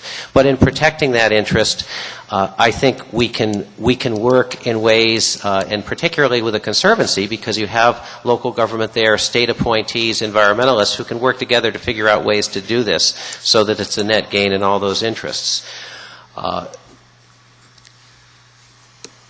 Provide increased opportunities for tourism and recreation in the Delta, and promote Delta communities and economic vitality in the Delta in coordination with the Delta Protection Commission. These are, I think, very important roles, things that as part of the strategic plan we can promote. Goes along with what Mike was saying about what a tremendous resource we have in the Delta and the Delta communities. And so making sure as we are developing these plans that we also figure out ways to promote those interests.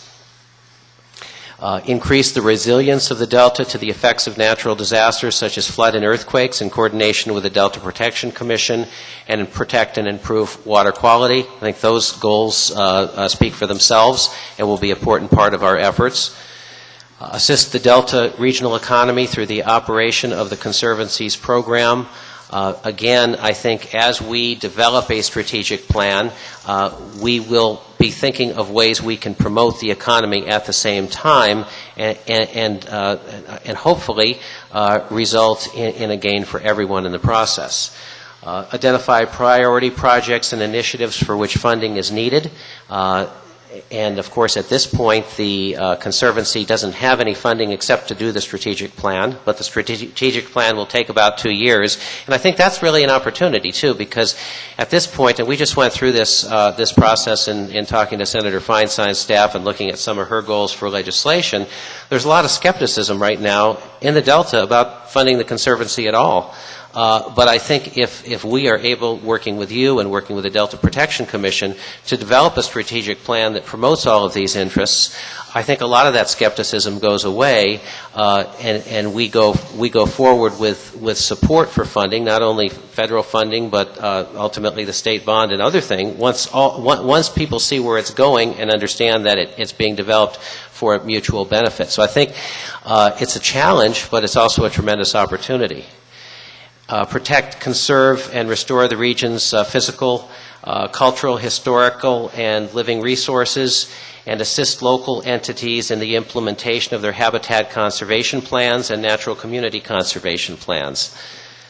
And then finally, facilitate, take protection and safe harbor agreements, and promote environmental education through grant funding. I think those all fit into a very ambitious goal that the legislature has set for us, but I think it's one that will attract funding and attract support federally, at the state, and ultimately at the local level if it's done right, and done with a concept in mind of promoting mutual gain or the idea of net gain. I must confess, when I read the bill, I flagged Function 11, the take protection and safe harbor agreements for adjacent landowners and local public agencies. And that, of course, is essentially getting the right to take a certain number of endangered species under federal law, state law, and all the other stuff. Have you given any thought yet to the kinds of things you'd be doing under that authorization? We have, again, the Conservancy hasn't talked about these yet. We're just in the very beginning stages. Okay. Okay. All right. Now, any questions? Is somebody going to wrap it up? Mike, are you going to yes, Mr. McGowan. Just to thank, my job is to thank you again for taking your time. It maybe you don't appreciate how much it means to all of us throughout the Delta for you to hold this meeting here. We do take it as not just a requirement, but as a sign of your sincerity that you are here to work with us and to listen to us and to try to incorporate our issues. I'd be remiss if I didn't thank the ownership here of the Old Sugar Mill, John Beckman, and also John Carvalho, who's got a winery here as well.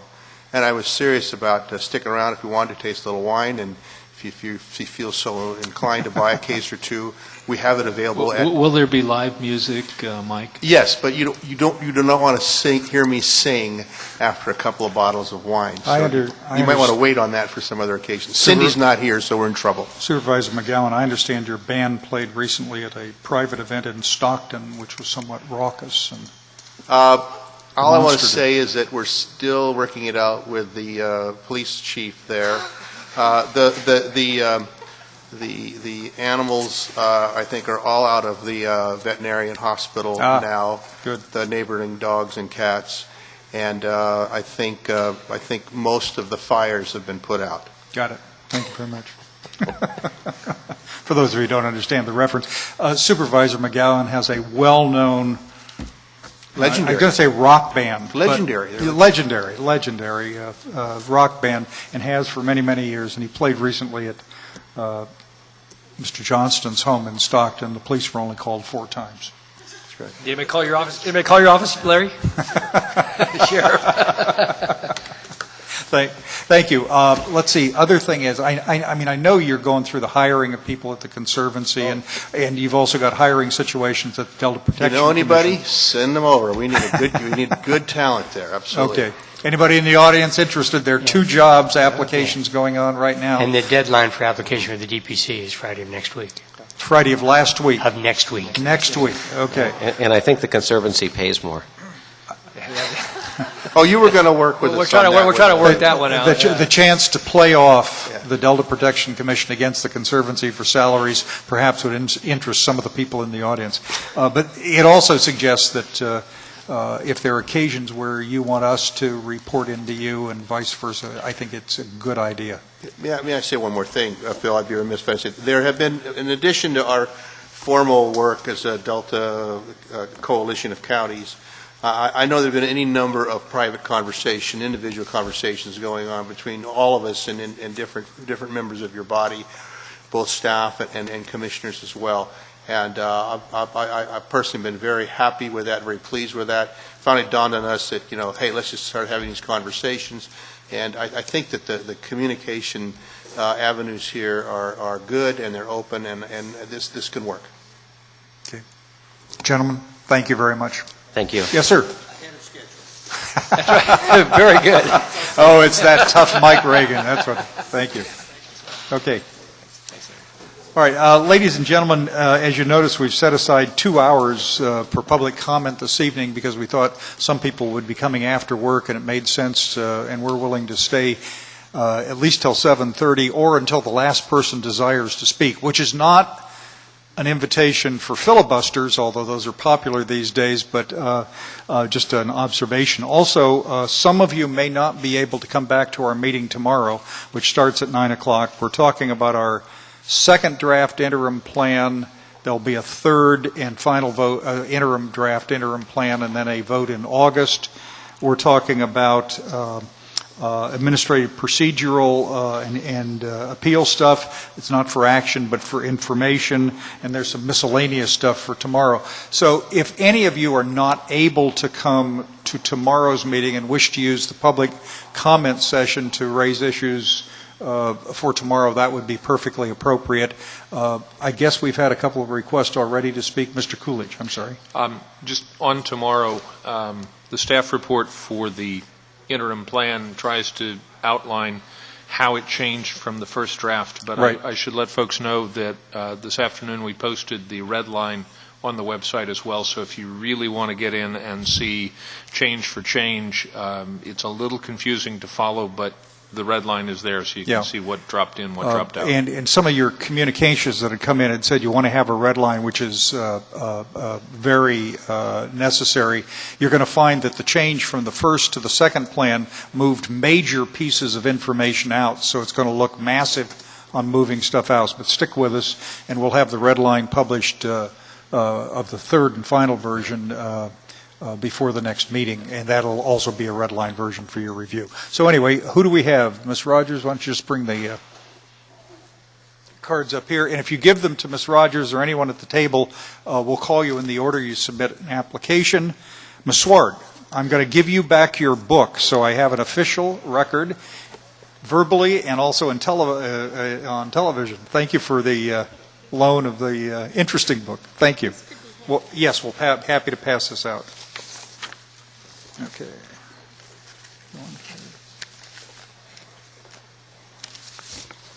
I'd like to thank you all for taking the time to listen to all of us, too. It's wonderful that you've come into the Delta and see what it's like here in the Delta. I put on the little blue sheet this fishy news. That's what I called this, because even today there is a lot of news about fish.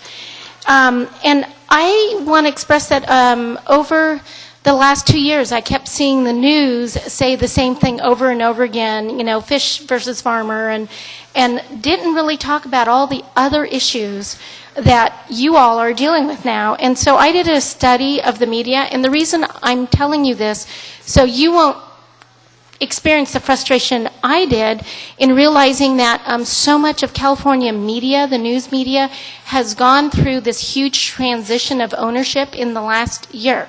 More than half the newspapers went into bankruptcy, went into reorganization early 2010. And so we have very few people if you go through, you have to go, I have a whole lot of research on this, but I knew you guys were overwhelmed with information. So I just want you to realize that there are, most of the newspapers are controlled by very few people, and so if you see the same story over and over again, There's, just a few choir directors, so they're all singing the same song. So when you read papers, you know why. And that applies to the online content, too. And if I have the verification of all the different stuff and, who owns what now. It's pretty amazing. Thank you. Thank you, Ms. Swart. Okay, the next speaker is Ms. Carpenter Sarah. Pardon? I'm sorry. Okay, my apologies. Please come forward.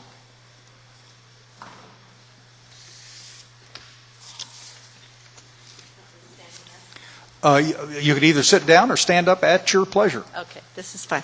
I'm Judy Carpenter Serpa. Could you get near the microphone? Some people in back can't hear you. Thank you. My husband is Daniel Serpa. His family has been here since 1849. And we have here to show you, I can read a little bit of the start of it, but the family was started by George S. Miller from the Azores Islands. And he brought several people here from the islands. He landed on the Lisbon district, which is just north of us here. You're right now in District 999, but just over Winchester Slough is 307. We farm in 307, and we own property here in 999. George Miller came here in 1849, and he bought up a couple hundred acres, which happens to be the home ranch of us that's directly across from the pocket area. And the family's been farming there ever since, and off of Winchester Slough and Pump House Road. So I brought these today, if anybody wanted to look at them. The Dutra family, the dredging family of Rio Vista, did this as a service to everybody that's in the family. And we go back the 8 generations. So I'm going to read you this, if I could, for just a moment. Joseph S. Miller. This is the genealogy of a dredging family. He was born March 6, 1822 on Sao Jorge, Azores Islands. He bonded to age 13. He stowed away on a Boston-registered American whaling ship from Sao Miguel, the Azores Islands, and he whaled for 14 years on the California coast as early as 1835 in Monterey and San Francisco. In July of 1846, he arrived again on the California coast. Then he arrived again on July 2nd, 1849 in San Francisco. And he settled in the Lisbon district on the west bank of the Sacramento River, 6 miles downstream from Sacramento. And he married Josephine Paravagna. They purchased the first 186 acres, he did, before he married Josephine, and the swampland in the Lisbon district. Now that's where we farm, in the Lisbon district. It's about 8,500 acres there. He converted it to prime river bottom farmland and raised a family of 10 children. He died in Sacramento on July 4th, 1899.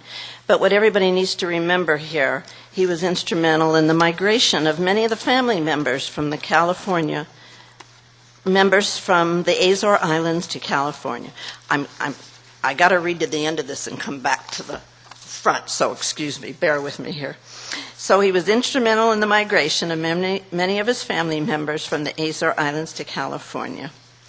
And also, prior to 1849, he made 2 transcontinental trips across the United States, personally accompanying his Azorean relatives to California. Now, what I have here, this is pictures of them, and it starts with George Miller, and it goes all the way into the Dutra dredging family, comes up here to the Lyell families, the Alamo families, the Freitas families, and naturally us, the Serpa families. That's why we've been here for 8 generations.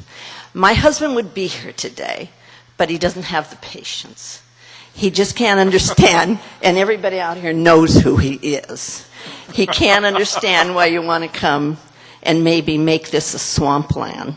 We grow grapes for Gallo, Behringer, Sutter Home, and he started John here in the sugar mill. So to take that away or even a threat to him is just, he just can't understand it. So best I come and talk to you guys and say how important it is that we keep this here.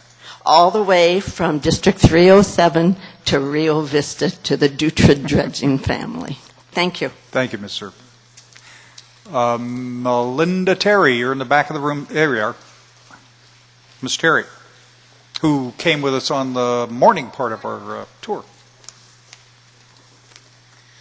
Melinda Terry, California Central Valley Flood Control Association, and I'm just going to limit my comments to respond to Mr. Nerdoff had mentioned the vegetation on levees, and wanted to make you and your staff aware that SAFCA, who is one of our members in conjunction with the DWR, the Army Corps, and National Marine Fisheries and the other resource agencies, are in fact studying the vegetation on levees and whether they really do pose a risk to the levees, or does removal of the vegetation pose a risk to the levees as well, including doing everything from literally uncovering a root system of a tree that might be next to a levee. You can't believe what they've done, and even toothbrushes, and kind of gotten down there and looked, and then to check to see whether they go into the slurry walls that do exist in those levees. They're pulling down trees to purposely see if that will affect it. So my point is they could come make a presentation to you, or at the very least give you the information of the scientific work that they've done. Or your independent science board actually may want to meet with them. That might be a better suggestion. The report is likely to be finished at what point in time? It's finished, I would say, probably sometime next year. The framework agreement that we have on the vegetation right now is only good through 2012. But some of the work is going to be done in the interim, so before we have to adopt our Delta plan. Okay. But is it done by November when you want to do your Delta plan? No. What area? Well, no. The November is just the first of, I think it's 4 or 5 different drafts. So there's time to go beyond that. But when? Where is the area they're doing the study? They're trying to hit all different areas. So representative areas throughout they could give you the actual locations. But it's also the Central Valley Flood Management Area. It's not just the Delta, correct? Yeah, okay. Yeah. And will their area, excuse me, will their areas include areas in the Delta? The last meeting I had with them, they were asking me, in fact, for locations, so I assume that they did go to those. Okay, great. Thank you very much, Ms. Terry. Okay, Steve Herringer, for whom we have to say thank you. Thank you, sir. Well, thank you, Chairman Eisenberg, and welcome to the committee members. Appreciate very much your willingness to be here. I am. Well, we thank you for accommodating us with this room. It was, I know, a big problem for you to move this around to get this many people here, and it's a terrific accommodation and works out very well. This is the barrel room, and it's used for events just like this, for wedding receptions. It stays like this most of the time, so you're welcome here anytime. Thank you, sir. I'm Stephen F. Herringer, 5th of 6 generations of the Herringer family to farm Clarksburg soils. Many families in the Delta have farmed for multiple generations, and over the years have grown a large variety of field and row crops. We've had to evolve and adapt our operations in order to maintain economic viability to ensure the sustainability of the family farm for future generations. During the past 4 decades, growers have planted over 17,000 acres of our Upper Delta region to premium wine grapes. Our crops have proliferated in quality and yield, and the Clarksburg Delta has earned the reputation of being the banana belt for premium wine grapes among Clarksburg wineries. We have heavily invested in our vineyards, which have a life expectancy of 25 to 30 years and can easily stay economically viable for up to a century.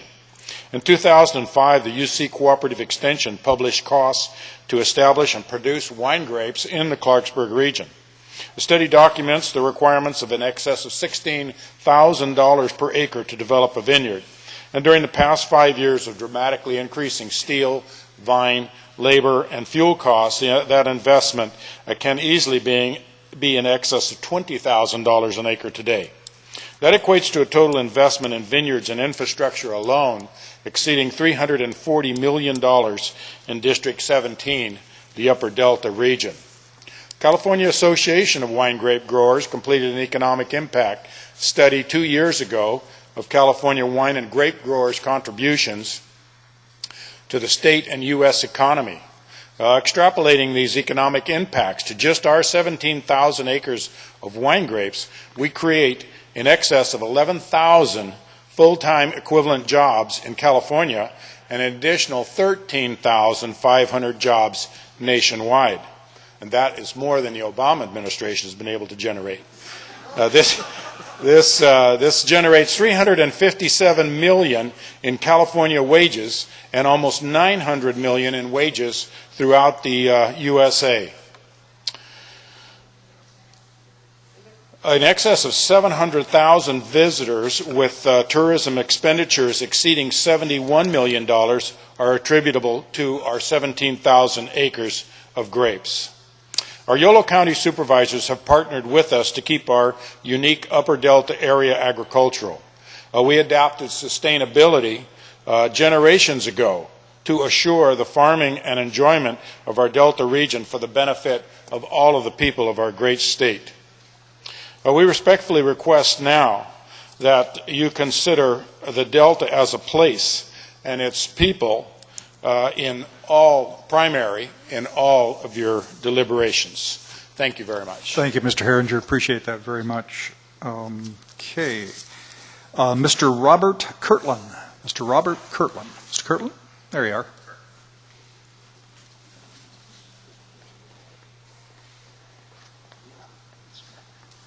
Good afternoon, members of the board. Let me Good adjust afternoon, this sir. here.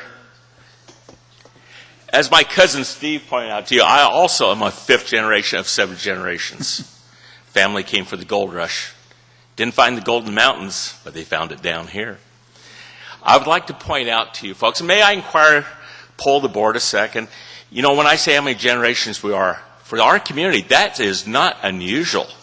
I'm not an exception. I'm the rule down here. The board, how many of you are from a multi-generation California family? Just raise your hand. Very good. We appreciate that type of historical perspective.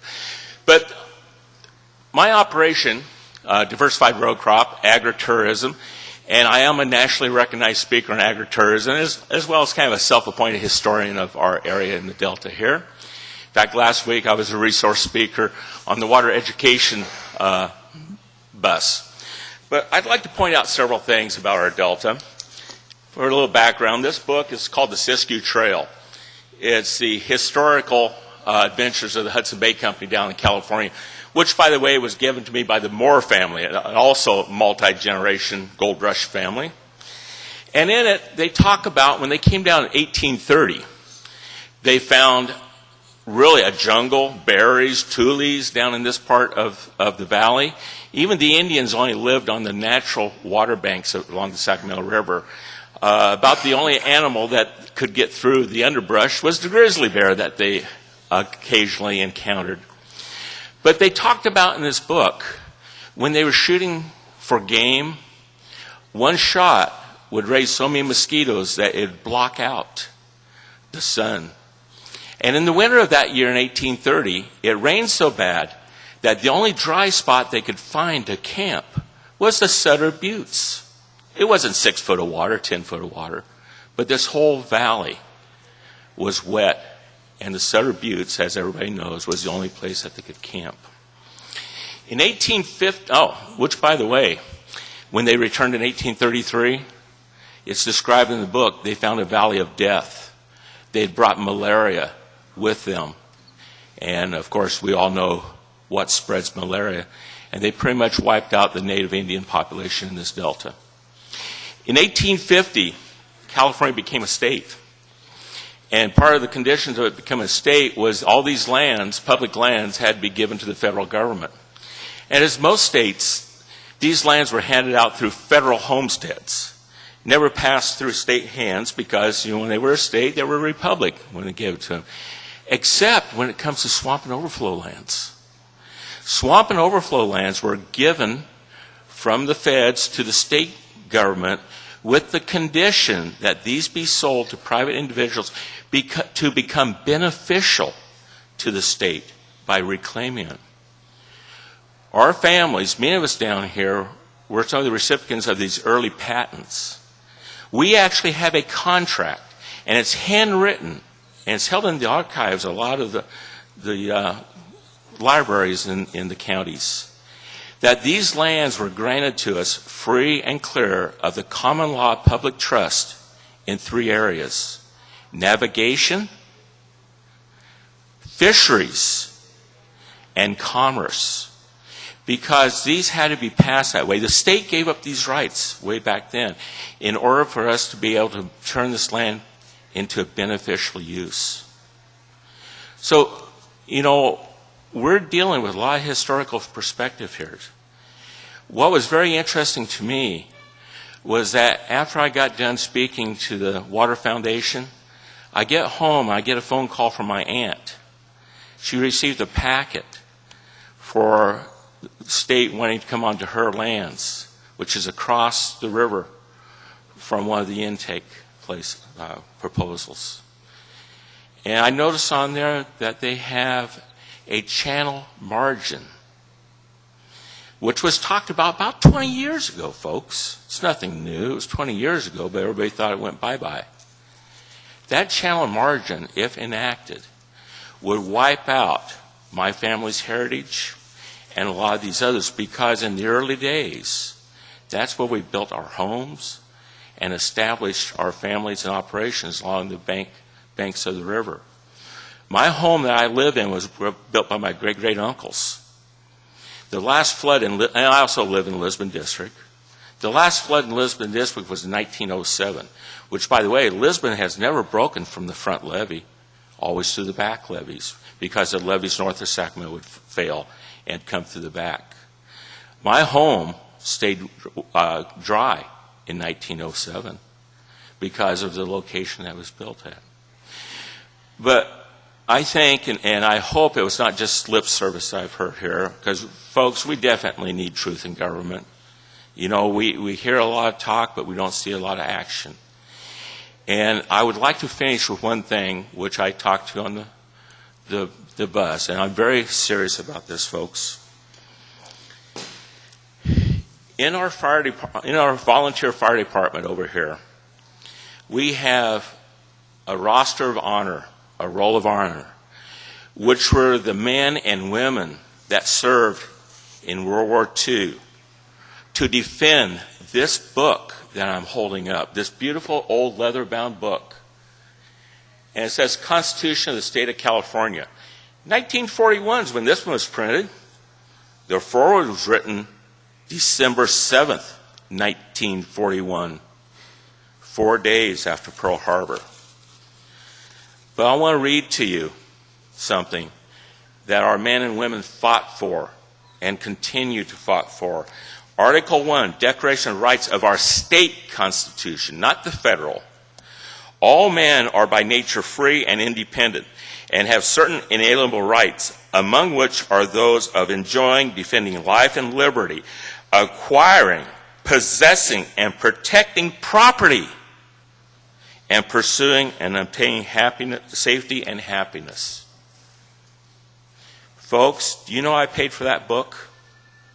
$5 in a used bookstore. We're getting from our government that those words do not mean what they say. So I ask you, before you act anything, honor the contract that my forefathers and a lot of other people in this room entered into.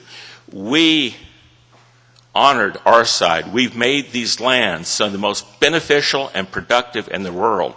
And you talk about the best use of water. Show me where else that we can pump water out of the Sacramento River, use it on our lands, then our neighbor picks it up and uses it again, who knows how many times, before it's returned to the Sacramento River.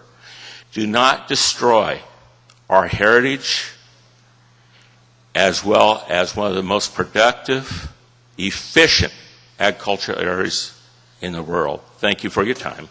Thank you, Mr. Kirtland. Mr. Peter Stone. Mr. Stone?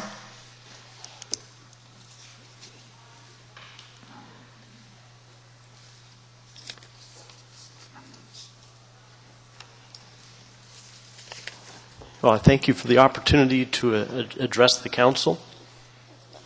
I live and work in the Delta approximately 1 mile from here, but it's on the other side of the river. It's very interesting. The community here is, for me, just my personal experience is unlike a neighborhood in the city or in an urban surroundings. You know, your neighbors are a few doors down. My neighbors may be 5 miles down, but they're only a few doors down. So I view, if I want to go and do something in the Delta and I live 2 miles south of Freeport, I don't go necessarily just up the block to Pocket or to Elk Grove. I go 20 miles down to Walnut Grove. I go 10 miles down to Cortland. And there's such an interesting community that I've never experienced before until living here in the Delta. And I'm a first-generation Delta person. But I really appreciate the history that's here and what I see in the beauty of the Delta, the farming that goes on my property. I've got a very small farm. And have appreciated just what we just heard, the tremendous care with which each of these reclamation districts were assembled and put together to actually do recycling before the word even existed, and to take and reuse the water. I've been told that this is one of 2 inland deltas. I live near the Mississippi Delta, and you think of the Nile where they just spew water out into and silt out into the oceans. This is one of 2 inland deltas in the world, and the other one's in China. And I just, love it's funny at our place, we live right near Stone Lakes Wildlife Preserve. And the birds over there, we get all kinds of flocks. They must not read the signs because they like the farms. What I find is the environments created here in the Delta are ones that where the wildlife, the endangered species, can interact and work with, particularly the land-based and the birds, really love this area. We've been involved in the Delta here, both sides of the river. Our sons have been Eagle Scouts, 2 of the over 100 here in the Clarksburg troop. We've worked hard to rehabilitate our 120-year-old farmhouse, and as was just mentioned, there are these temporary entry permits coming, and I represent one of the few people who, when you look at the BDCP maps, I'm the first intake. The intake as proposed today is where my farmhouse is, the 120-year-old farmhouse. And as I look at that, we had a meeting the other last week in the town of Hood. There was a time when some of these maps were put together, there was not even an understanding that Hood existed. And so they said, oh, there's a town there. And as you look at it, the town of Hood is a half a mile across from Highway 160 over to the bridge there. And the channel, if they do the above ground option, takes out half of the town. So you get to pick which, because I've been told it's 1,000 feet to a quarter of a mile across. And there's certain things that have just caused, I've been to a lot of these public meetings that have been held in the BDCP, and I really, as one person said earlier, really applaud and appreciate the fact that in the charter for your group that there's a focus on working in terms of with people as well. Because one of the things that was absent in so many of the meetings that we saw was we knew that everybody's rights were going to be protected except the human beings that lived here in this area. And so that's been a real concern for many of us. And then, I enjoyed the discussion on the science earlier.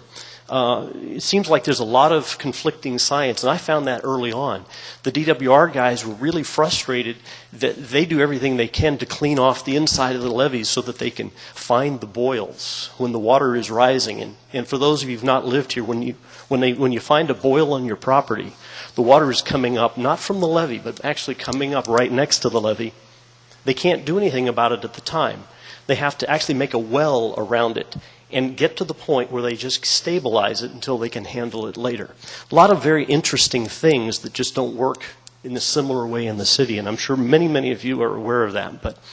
But one of the other things is then you've got DWR on this side, and they're frustrated with the fish and game folks who won't let anything be done to take the things off the levee on that side. And that conflicting science concerns me also when I think in terms of the conflicting legalities. Again, are the laws, if we've got conflicting laws in terms of rights, who are they going to be, adjudicated for. And so we see many times it's all the Endangered Species Acts and all the other things which are important, but the laws and the rights that people have seem to just be going by the way. And one other thing that just wanted to touch on is, even though all the intakes are on the east side of the river from basically my house down to Cortland, when you think about that Freeport intake facility that you saw this morning or this afternoon, I wasn't there, but when you think about that has 290 cubic feet per second. And the ones they're talking about putting in are 3,000 cubic feet per second.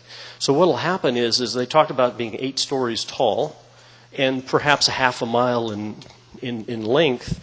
And putting those kind of facilities right in the heart of the Delta isn't going to do a whole lot in terms of having it be a scenic place. We're putting industrial commercial facilities right smack in the middle of a very beautiful area. So with that, I just appreciate the opportunity, and thank you for listening. Mr. Stone, thank you very much. Okay, we got anyone else like to speak? If you'd fill out a form, that would help us a lot. And we've got one more request only so far. Mr. Pruner. There you are. Mark.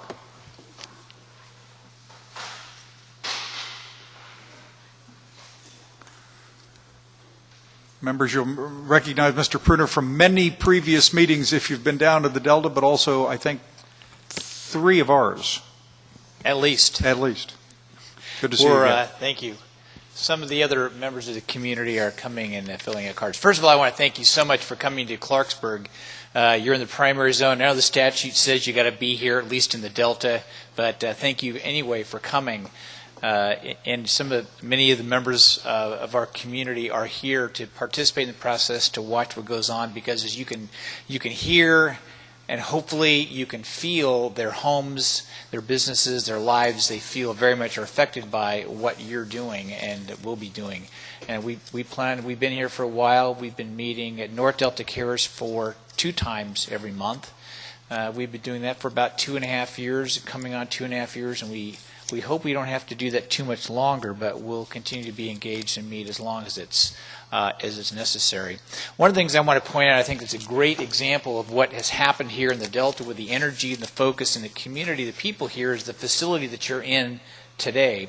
This sugar mill was built in the 30s at a cost, I understand, of over $2 million, which in the 30s money time frame was a lot of money. It's a lot of money, of course, today. But it was built in the Depression, and it was surrounded, after it was built, by sugar beet fields and processed sugar for America, if not the world. You can see out there a bag that's on display that gives you an idea of what came out. And I'm sure the owners and proprietors here would be willing to take you on a tour of what's on the other side of that wall, and you'd find an old, massive factory. But as time goes on, of course, the old facility became not as economical to run, and it had to be closed down. And that happened about the 80s or so. And today it's been reused, and it's been brought back to life again. And that's not unlike the entire Delta. That's not unlike the families that you've heard so far talk and share. And that's not unlike the banner that you'll see out front with evidence of many, many, many families who have been here for generations upon generations. I haven't lived in the Delta for generations. My family came to Tulare County in 1835, so I've been in California for a long time, just not in the Delta. But we've been in farming, and we know quite a bit about farming and what it takes to run an operation. I'm just so thankful this is a place that I get to live. So I want to say thank you for coming. And I asked Keith and Chairman, I think I spoke to you and some of the other members asking you to come, and you responded and you came here. I very much appreciate it. Thank you for having this portion of your meeting after work, so that the people who aren't paid to work on Delta stuff, but volunteers like myself, can come afterwards. And I would like to ask you, please, to come at least once a year, as long as you're around, to this great facility. And as Supervisor McGowan said, we'll keep the wine purveyors open for you, and do everything we can to make you feel at home. So you'll hear from some of us later on, and you have an important item tomorrow on the agenda, and you've scheduled 5 hours for that discussion. So thank you very much. And Thank you, sir. I've been filibustering for a while, so I know some other people want to speak. Oh, and they need to fill the card out. We'll do a general invitation for them. We want to make sure we get the process done correctly. Thank you, sir. Thank you. Okay. Ladies and gentlemen, any of you like to talk to us if you haven't filled out? Whoops, okay. Bob Berger.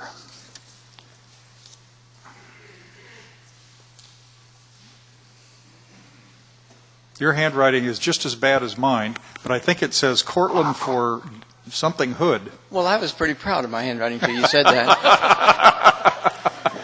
So, I'll just maybe title myself as a squeaking wheel that would like to get a little grease. Yes, sir. I've been to a good number of these meetings. And to give you a little bit of understanding of my background, where I come from, I grew up on a farm in Kansas. I'm not a several generations person here, but I am some generations. I'm 77. And the reason we moved to Hood, and by the way, I want you to know we didn't think that was the most attractive place on the earth. We moved because of our family and because of the environment. I grew up on a wheat farm in Kansas and a dairy farm. I went in the military and served 7 years, just for people like you. And now when I look at this and listen to what I've heard today again, repeated, I have to ask myself over and over, where is the heart in all this? I hear all this stuff about the science and about this, and you've heard it all. I don't want to repeat your whole litany. But I'm not angry at you all. There's no anger doesn't settle anything. But I have this desire to say to you, I left the farm in 1952 to go in the military. I'm a retired pastor. I've spent many years serving people. And if you don't have the heart of the people, you don't have much. Our whole government in this country does not have the heart of the people. Why can't you help us? As I go to these meetings, I always go with this thing in mind. I'm the chaplain of the fire department, the Cortland Fire Department. And I always go for 2 reasons. One, because I have a family here. Peter Stone's family first came in the end of the 90s. And there are 20 of us here now, right here in this neighborhood. And as I look at it, I say I came here because my heart. I look around at the things that you're talking about doing. And I think, what can I take back to my family to say, what is the hope for the future for them here? What can I say to the people in Hood? What can I say that will encourage them from anything I've heard here today? Give me some words of encouragement about these young people growing up in our neighborhood, never having the chance to reestablish themselves in a place that they grew up in. What do you have for people at my age? Came here to retire, enjoy the time, and just wonder, right now if I put my house up for sale, I couldn't get half what I paid for it in 2001. I couldn't get half. I couldn't get a buyer because of this very thing. How much time have you spent asking yourselves, what can we do to encourage the people in Delta? Besides have us come up and give our overtures of your thanks for being here. I have an overture of thanks for you as well. But I will thank you when these things cease to exist and allow us to be the kind of people that we have been and want to be, that contribute to a community that is stable. This community is not stable now. The whole country is not stable. Our whole economy shows that. And here we are, hearing all these plans. We're in 2 years, 1 year, 3 years, all these things. And what can I go back and tell my family about their future here? What can I tell them? You look at that map and see where that thing goes through Hood. And you tell me, what can I say to my neighbors? Some of them were in my house yesterday, saying, what are we going to do? And I had to say back to them, what are you going to do? And I trust they will do what I'm doing. Speak up. Thank you very much. Thank you very much, Mr. Berger. Mr. Richard Bagby. I believe it's Bagby. Mr. Bagby.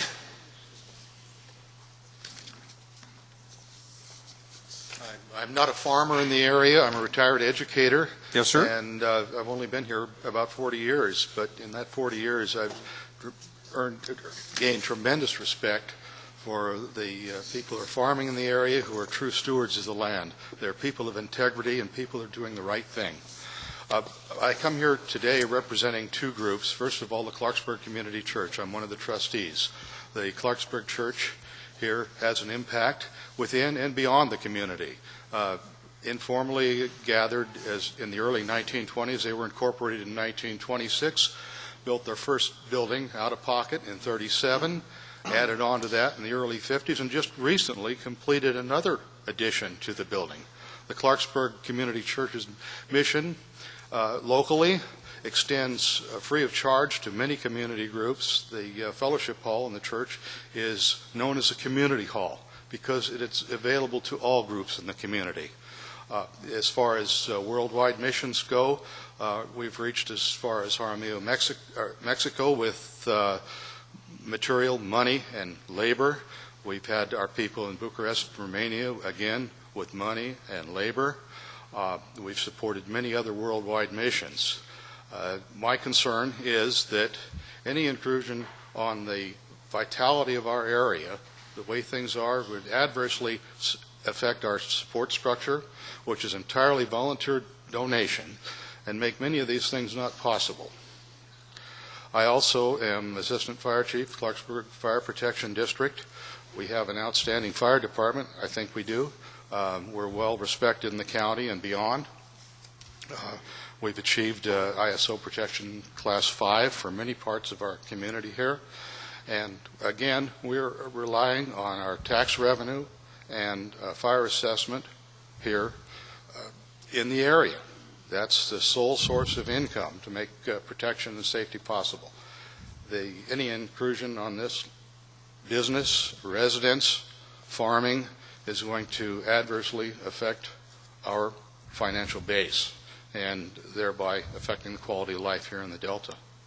Please, gentlemen, whatever you decide in the future, come on down to Clarksburg, look around, talk to a few people, and include that in your decision-making process. Thank you.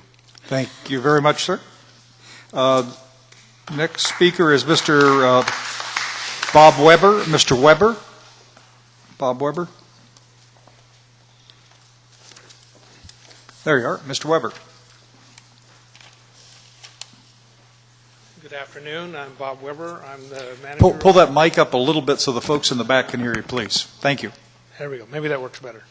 Bob Weber. I'm the manager of Reclamation District 999. And I just wanted to educate you a little bit. Reclamation districts are an integral part of the farming operation. We were formed in 1913. We have a board of 5 people that runs the district. We have 33 miles of levees that we maintain and operate. We have 260 miles of ditches that provide the drainage and also the irrigation water supply for our ag operations. So it's critical that the local government agency, which we are a critical tie to the economic viability of the area. And I've got a history of the district, which goes back into the 1850s for the board members. If you give the ladies your copy, then they'll we'll also put it in the record and post it on our website if that's agreeable with you. Yes, that would be fine. Great. That's why I brought it. So we hope that you'll, look at the fabric of the Delta and our history and how it really works. These are the boots on the ground. We take care of 26,000 acres with 3 guys. So it's very, very efficient, the structure of local government that we currently have, and we would like to see that continue forward. Thank you. Good. Thank you very much. Mr. Brett Baker. Mr. Baker. I couldn't hear you. I'm sorry. Okay. Tomorrow. Okay, that's fine. That's fine. All right, is there anyone else in the audience? I think we've got no other blue chip. Anyone else like to talk to us? If you want to, just come on up, tell us who you are, and if we need to spell your name out by asking you to fill out a form, we will do that later. Yes, ma'am.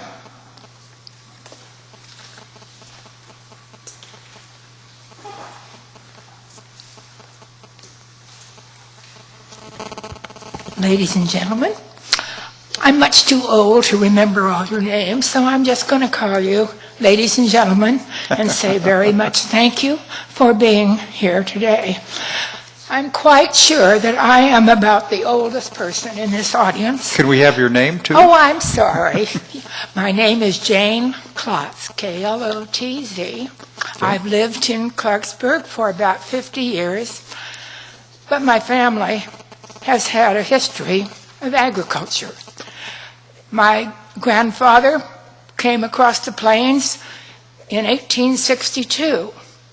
He was poor as a church mouse, and he and his family built a thriving farming business. My own family were professionals, and I married into an agricultural family who raised cattle. And I can tell you, ladies and gentlemen, my husband taught me to recognize BS wherever I found it.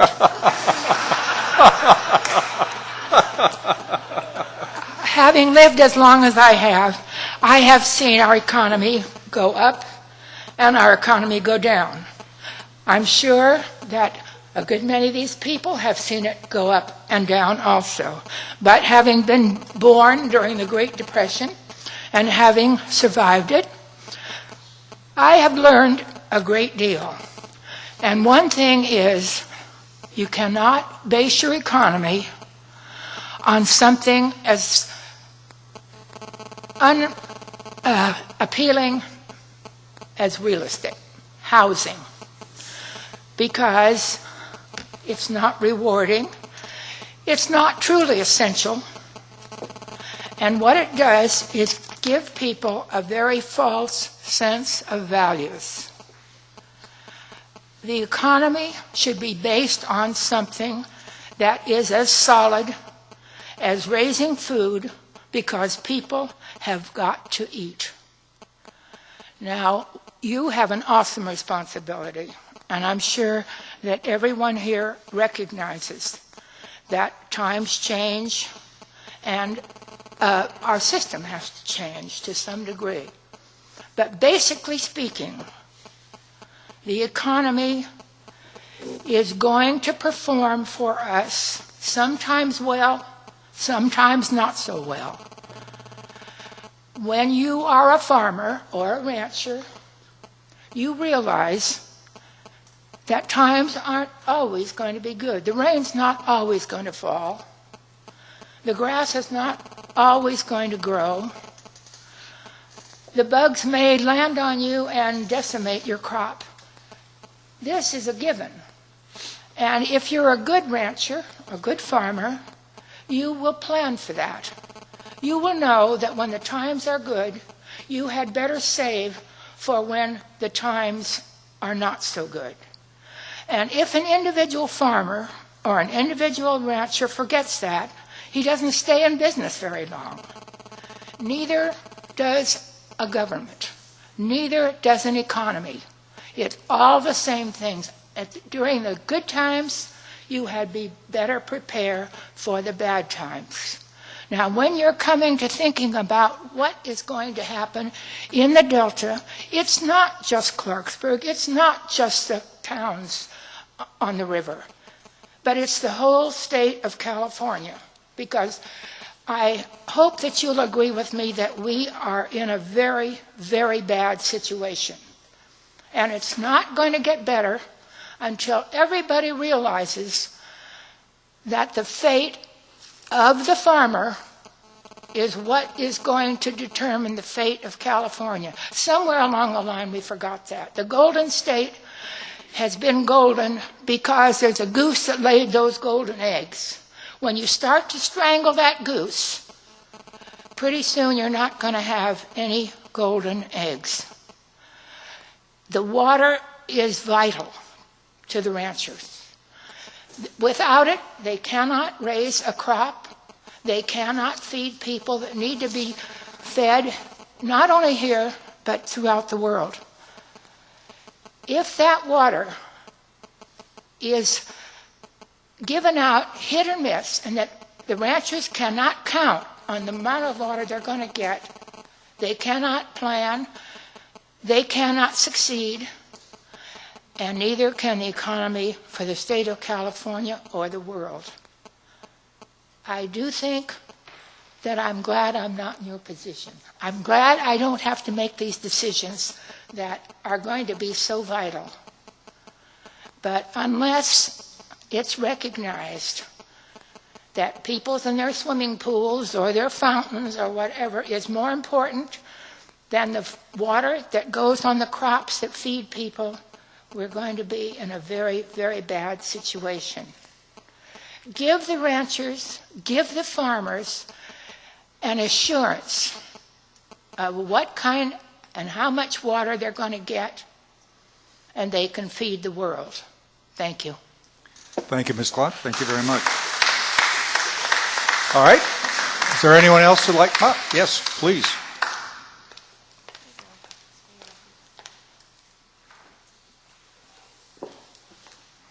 Good afternoon. I'm Karen Metters. After listening to a lot of the history and the multi-generations of people talking here, I'm sitting here thinking about the BDCP and the plans. But in addition to that, I'm thinking about the alternative options that you guys will be considering. And there are good plans out there that deal with flood management, flood waters, flood plain.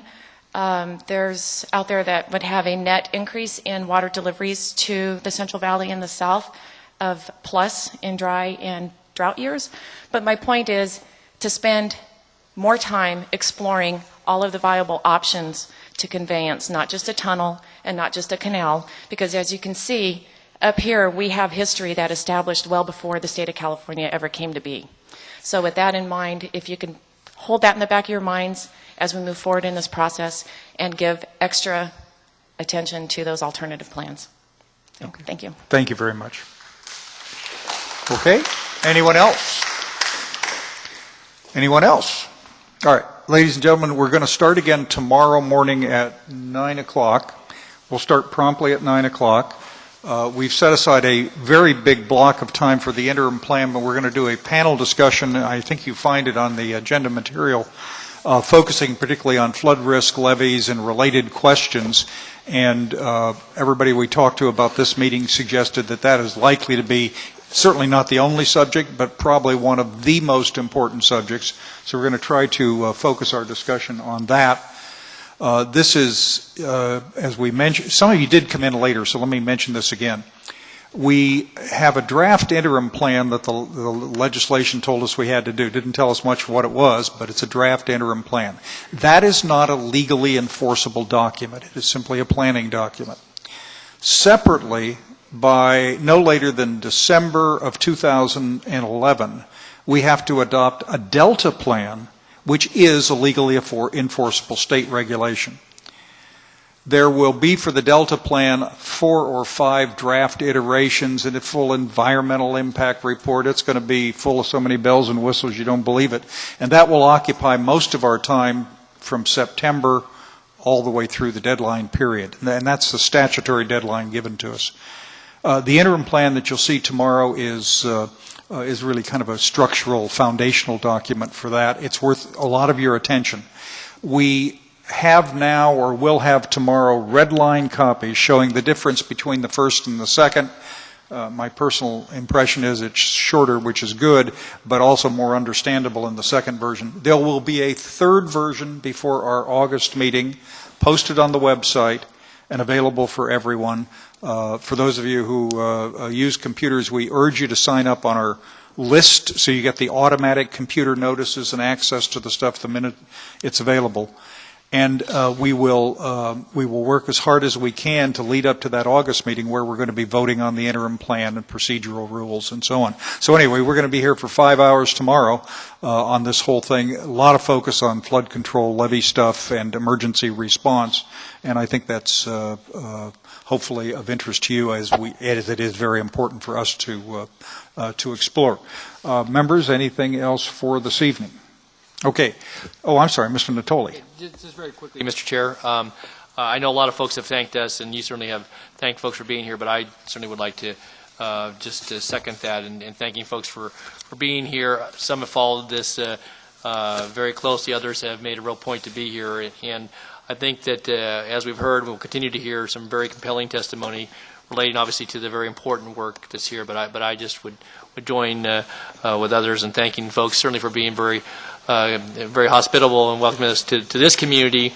And I think it's reflective and representative of the communities throughout the Delta and certainly throughout the state. And I think people feel very strongly about many different items, but there's a lot of common interest. And I think as we go about our very important work, that I think remembering some of the comments here this evening that relate to general considerations and certainly some of the specific references will be very, very important in our work. So again, I just wanted to offer that as we close this afternoon. Right, and I should have mentioned it before, but I didn't. All of our hearings are not only public, but they are essentially simulcast, so anybody with a computer in the world can access and see exactly what goes on. Let me assure you that we check carefully, and this facility was one of the ones that's made it possible with its computer capacity to do that. And that's really remarkably different from when I started in elected office, where you had to wait for paper copies to come out and nothing was ever filmed, or if it was, you found it 2 weeks later. And so slow as this is, it is so remarkably speedier than what I experienced many years ago. It's a marvel. Also, we post all of the written comments received on our website. Give us a 30-60 day to try to get our revised and better website up. The information's there now. You got to work to find it. We'll make it simpler and better. We'll see you tomorrow morning at 9 o'clock. Thank you very much.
Who said